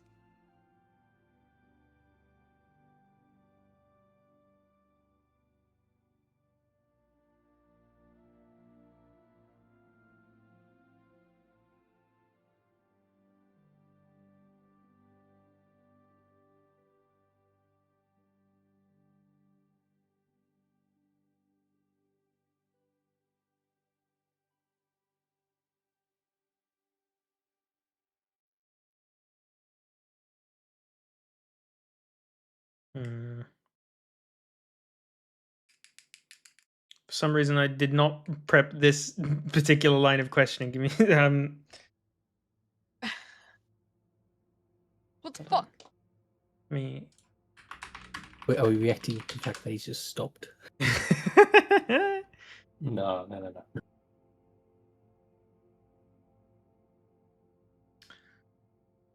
I'm just imagining he's said to us all he just needs to go to the bathroom. Okay. You know what? This is a good time, and will buy me a bit of time.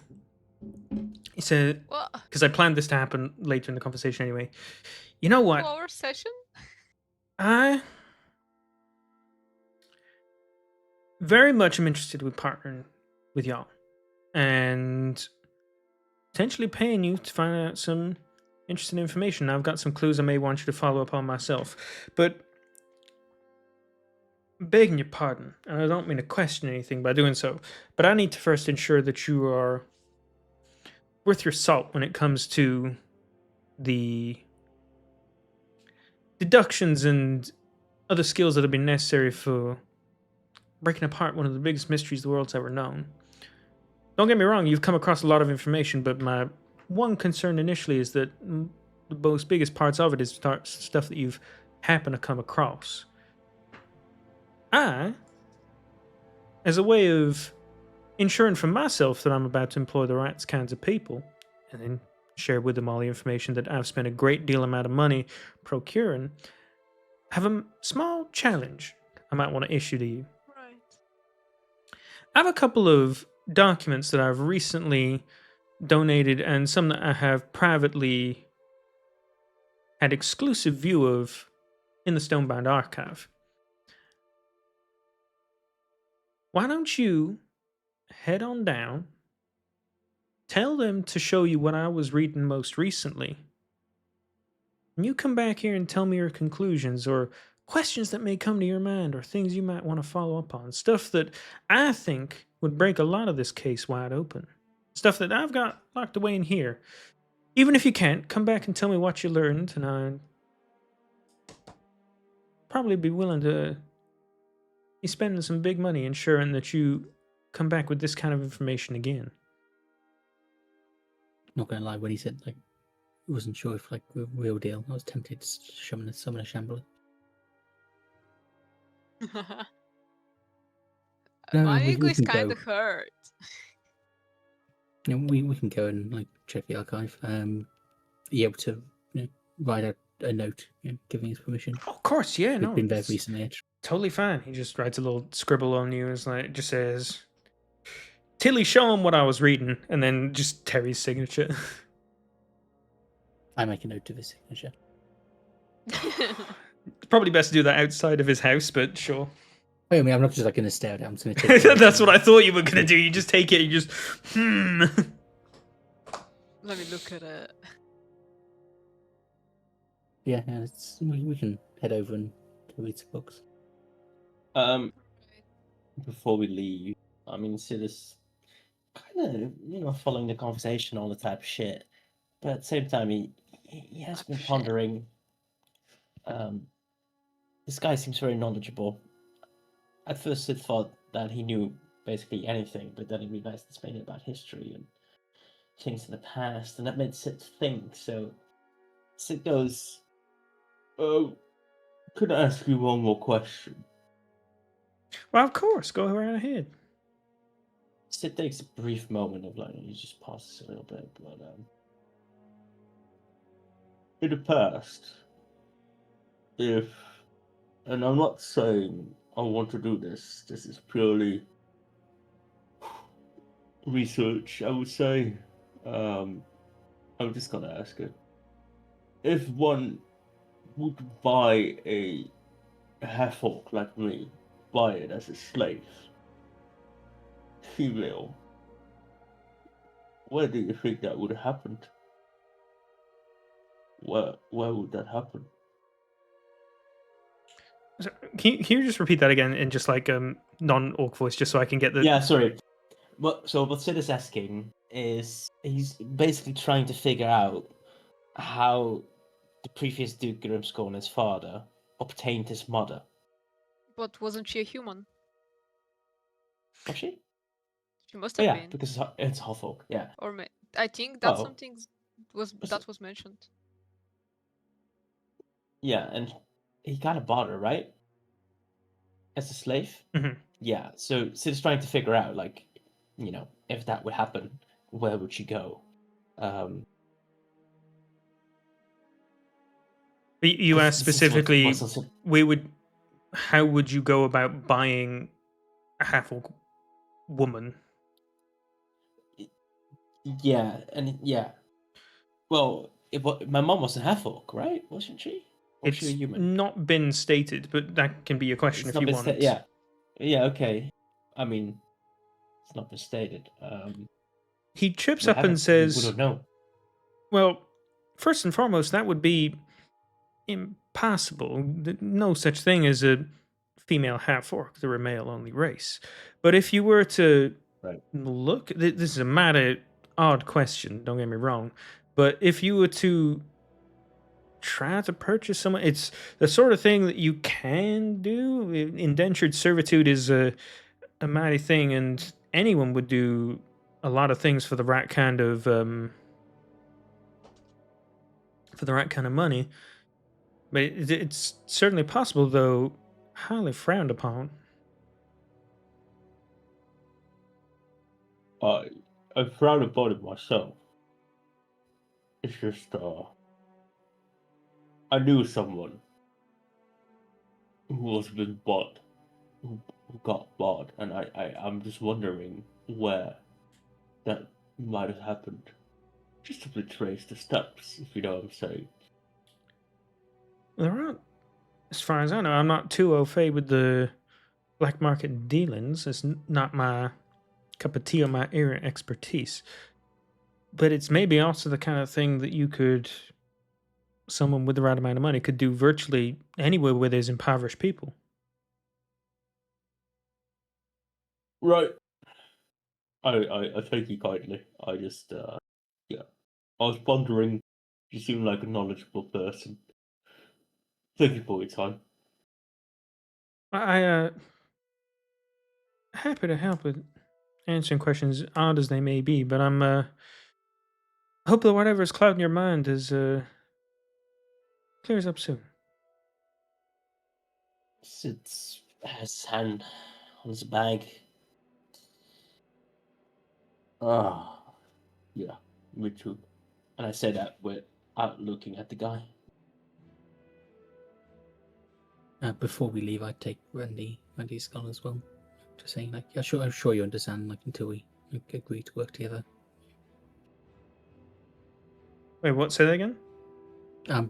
Before we leave, I take Randy's skull back and put it in my bag. Oh, of course, yeah. I'd be a bit out of place in my abode anyway.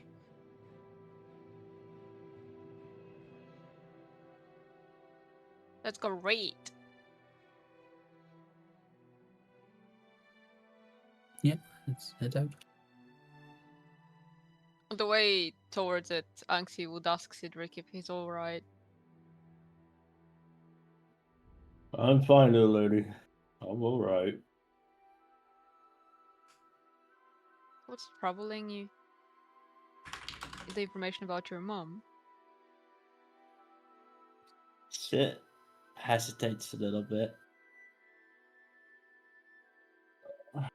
Yeah. It bothers me that I can't remember anything about her. Just her creeps. That's all I remember. Sid, I'm sure you will find a way of remembering her soon. In such a short amount of time, you've remembered so much of your past. Something you didn't know happened until, what, 3 days ago? I suppose so. Listen, I know we have bigger things on our minds. It's just one of those things that, yeah, It is I wanna- important, Sid. I want to know more. I want to know where I came from.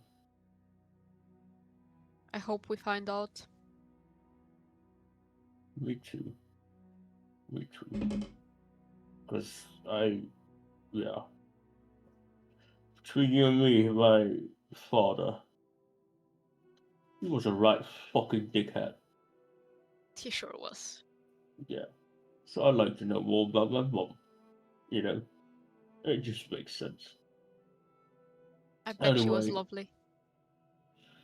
Anyway, let's stop talking about this for now. So, you guys are heading to the Stonebound Archive. You head to the front desk, and that lovely girl is still at the front desk there. Oh, back so soon? Yeah, we work fast apparently. Yeah, I just hand over the note from Perry or from Terry. Oh, yeah. You weren't kidding. That was quick. Of course. You watch as she puts down a sign that says "Be right back." She's like, "Follow me," and she walks with you to the locked door that you saw when you were previously walking around the place.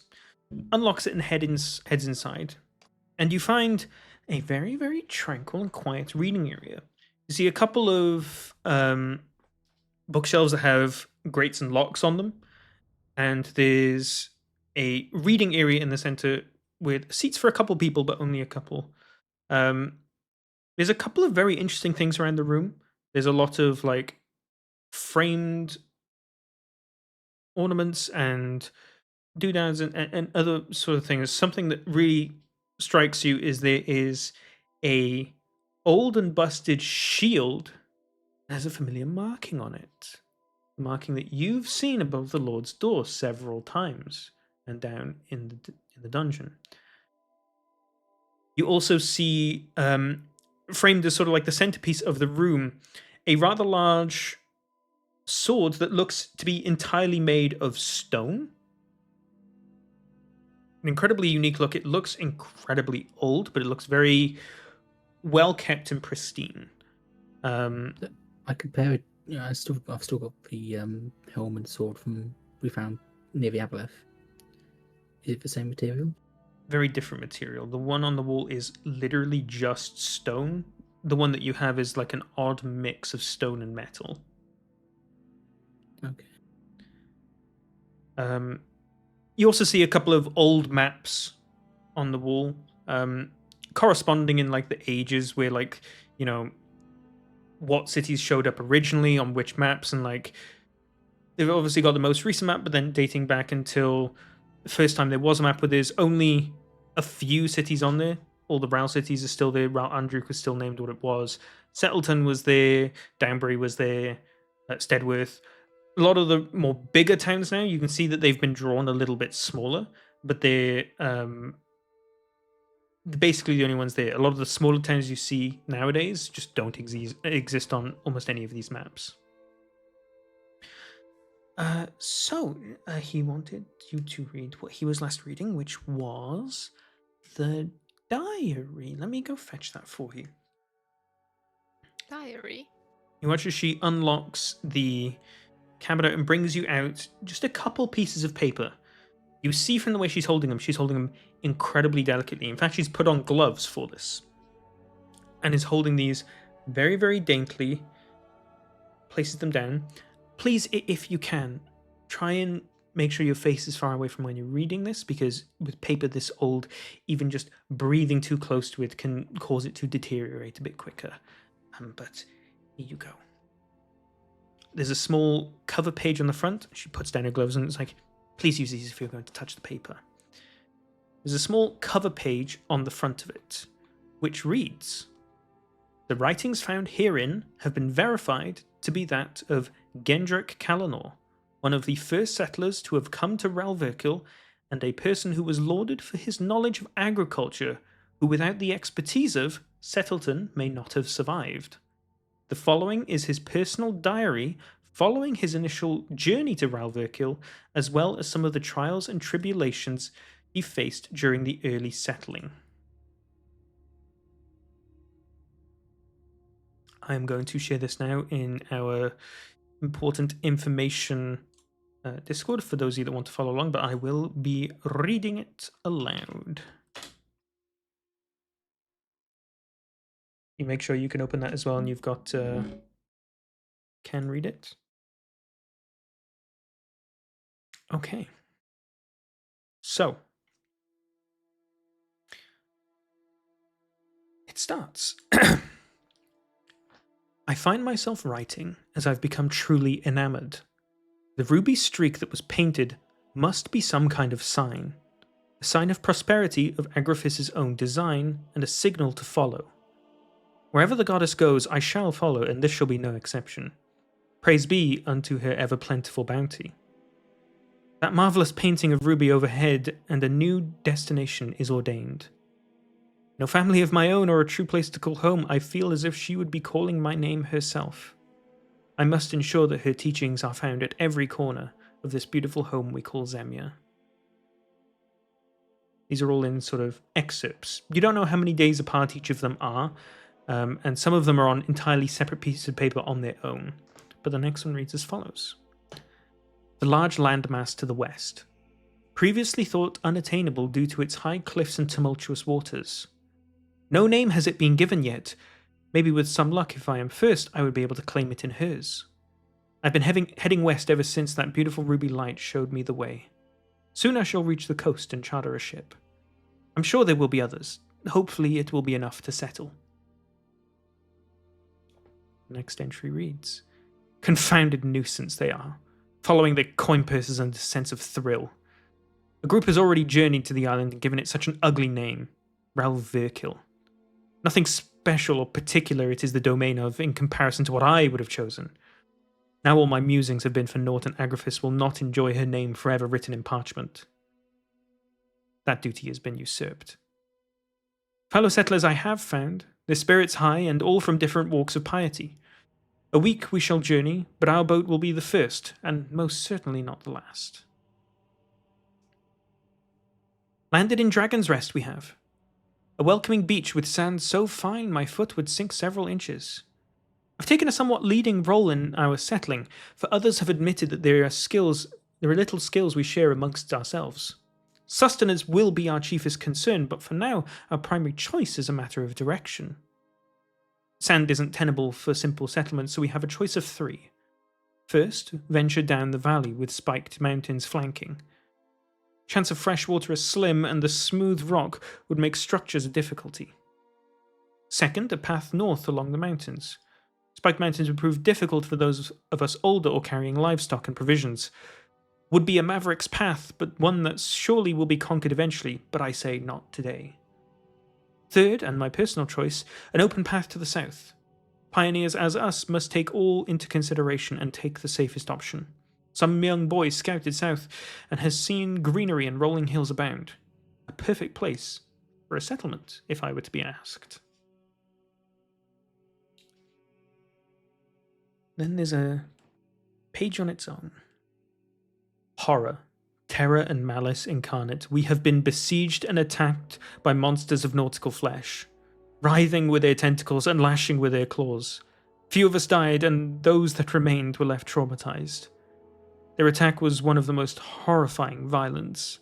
No parley or words were had, just slaughter from the moment our eyes met. Without them we may have been mere food. Spirits have been dropping, and our thoughts are with those that have fallen. May their spirits find their gods.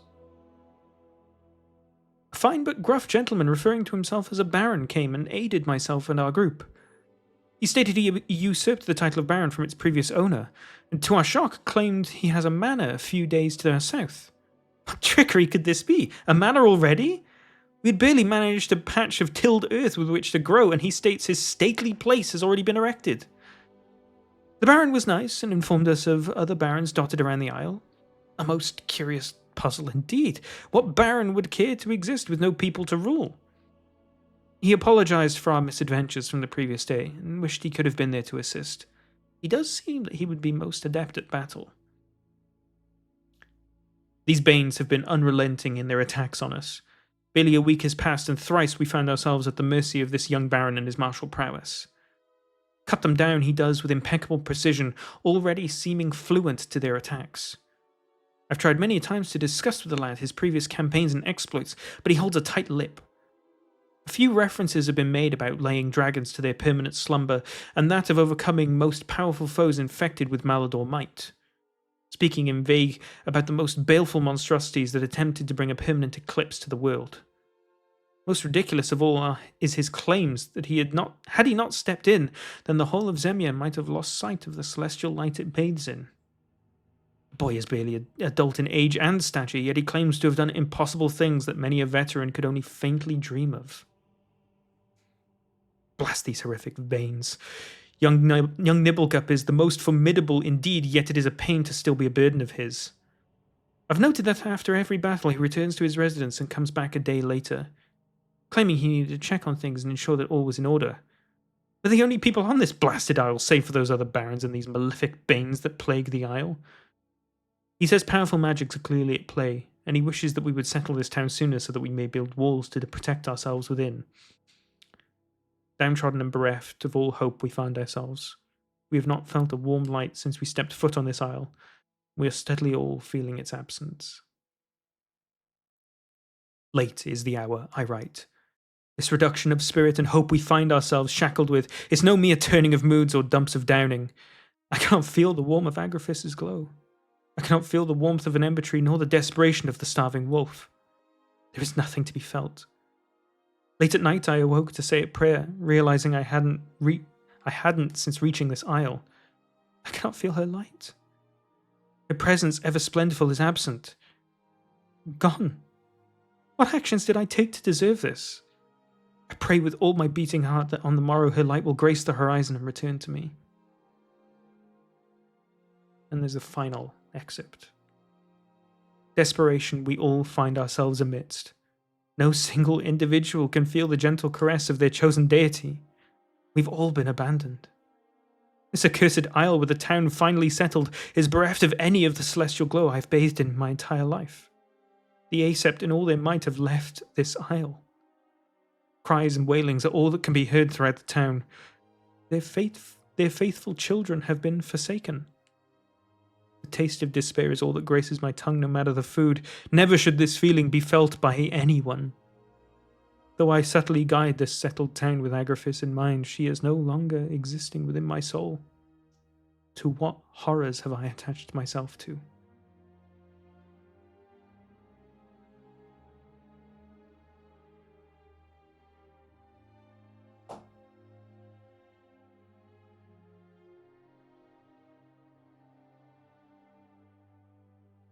These papers truly are interesting. ancient. But please go ahead and discuss. So barons existed on the island before it was settled.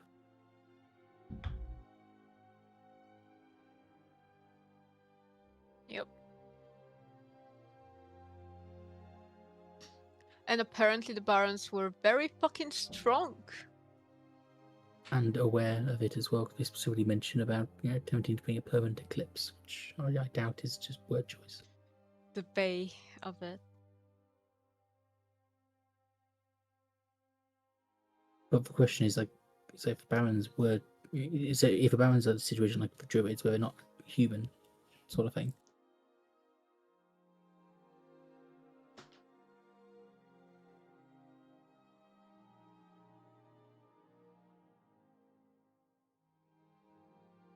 I think it's been established so far that the lineages of the barons that then changed their names to lords has stayed the same throughout. Nibblegup has always been gnome. Is it gnome or halfling? One of the two. The interesting thing is that he mentions that he usurped the title of baron from its previous owner. Exactly. So it means they were even they were here for even longer.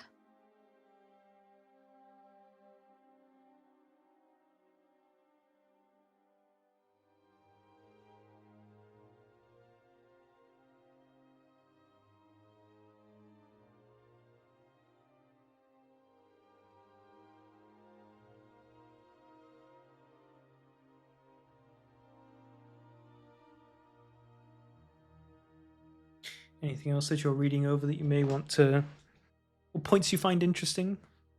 I'm reading over the cryptic. The interesting bit as well is like the bit that led into the Iron Ruby streak, like what that means. I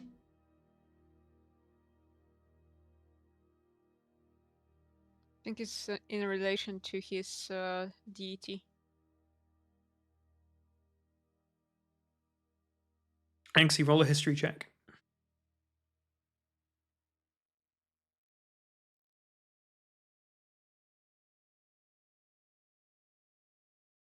Should I reroll? Go ahead. Because I'm trying to keep it for like something more important than something related to a deity. Okay, here we go, 14. It was a pretty low DC because a lot of this you've researched previously. Mhm. Agraphis is god of nature. Yep. She has two representative forms, which she is often depicted. One of which is a large ember tree, a tree that's fruit emits warmth to the touch, and an emaciated hunting wolf. There's also reference to both the Malador and the Acept. These are two categories of gods that mortals of Zemia have allocated each of the gods to. It sort of very oversimplifies them into good gods, bad gods. Scholars have debated over time just how nuanced this should actually be, maybe with some being allocated to places that they maybe ought not to be. Acept being the good ones, Malador being the bad ones. This is news to the rest of you, but to Anxie, this is the first time that you're probably recounting this to the other characters.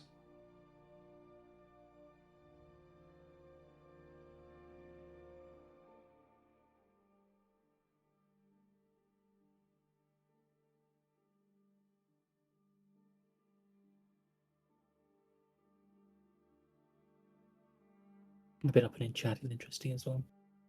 Mhm.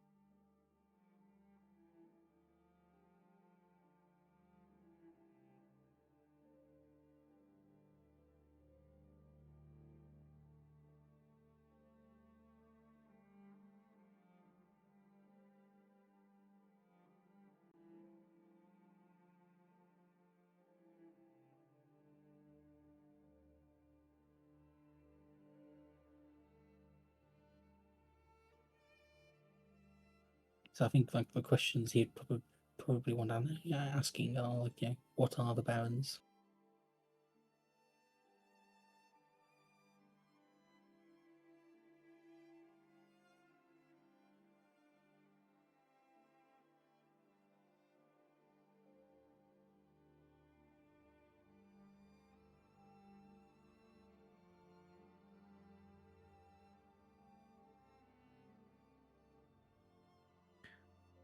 What other inferences or information can you garner from this then?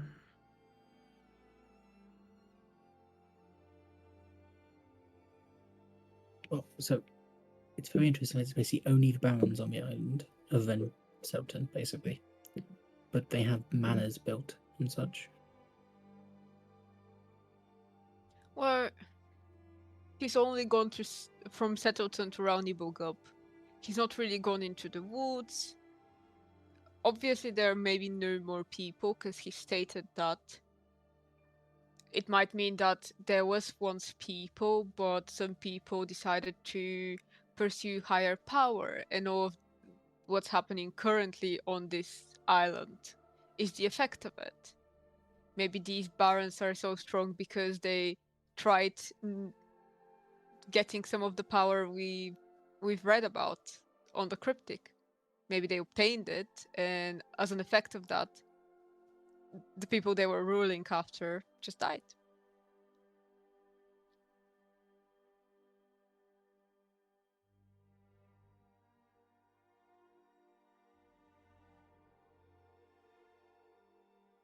I've got a theory. Hmm? It's a bit out there. So you know the big doors? How there's like seems to be one per city, essentially. Well, definitely one per city, but I mean, as an inferred thing from what we've seen, like we know there's likely going to be one underneath, or have at least the walls are there, which suggests there's going to be something similar. We know the symbols in Round Up, etc. My theory is maybe that's where the barons went. They're like, the barons the notes talking about aren't like the same barons who rule the cities now. But like if the druids left and like somebody normal like human druids took over.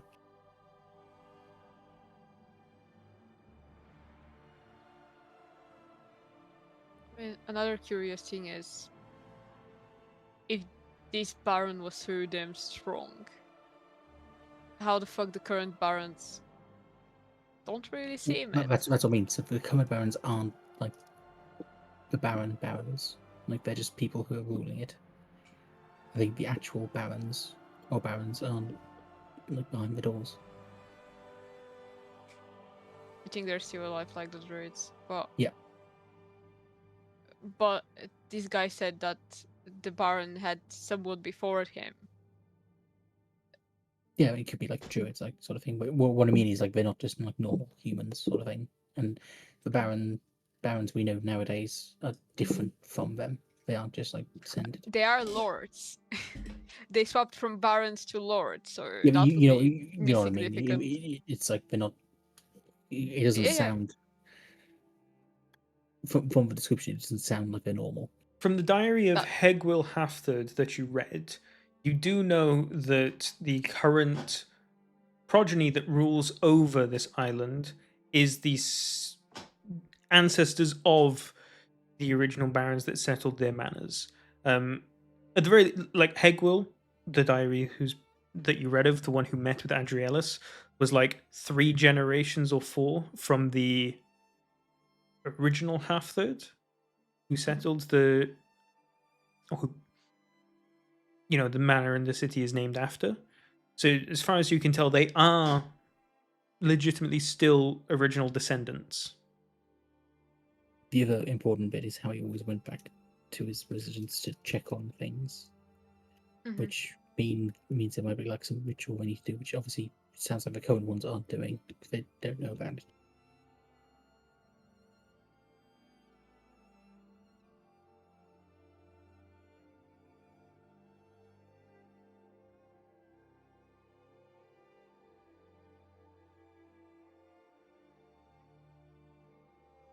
Let's head back to Terry while you guys are pondering on this, and you can give your theories and ideas to Terry. No. He literally Well, I mean, said he- that he- he would tell us stuff if the things we learn are actually valid. Oh, Well, okay, no, so fair enough. he wants to know what how we interpret it, and I think that's useful if we go back to him now. Like, so, I don't think it's like an answer in the sense of, oh, this is the answer sort of thing. I think it's like, what questions are we asking as a result of this?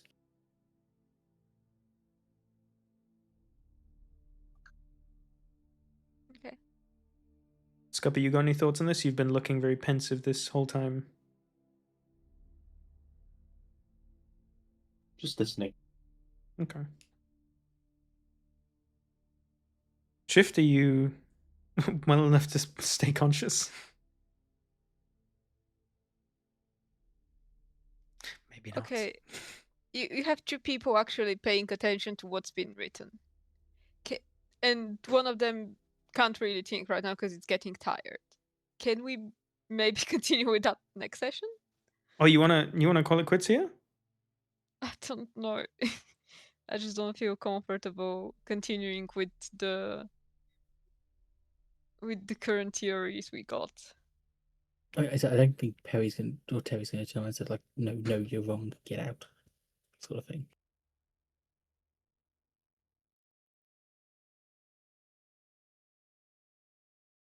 Cool. Whatever.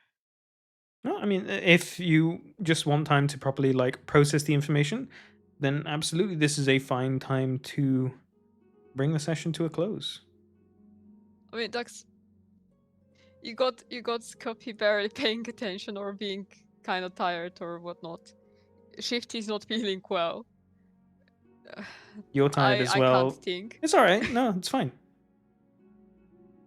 Yeah, if anything, I'm happy that you want to take the time to devote thought to it more than anything else. I just don't want basically my brain being limited right now to affect my character. That's it. That is fair enough. We will bring the session to a close then. Okay. It's not necessarily that I'm not paying attention. It's just like it's like more up your guys' alley. This whole stuff. I think everyone needs like a bit of time to process the stuff as well, because there's a lot written there. There's a lot to sort of like read through and have a proper deciphering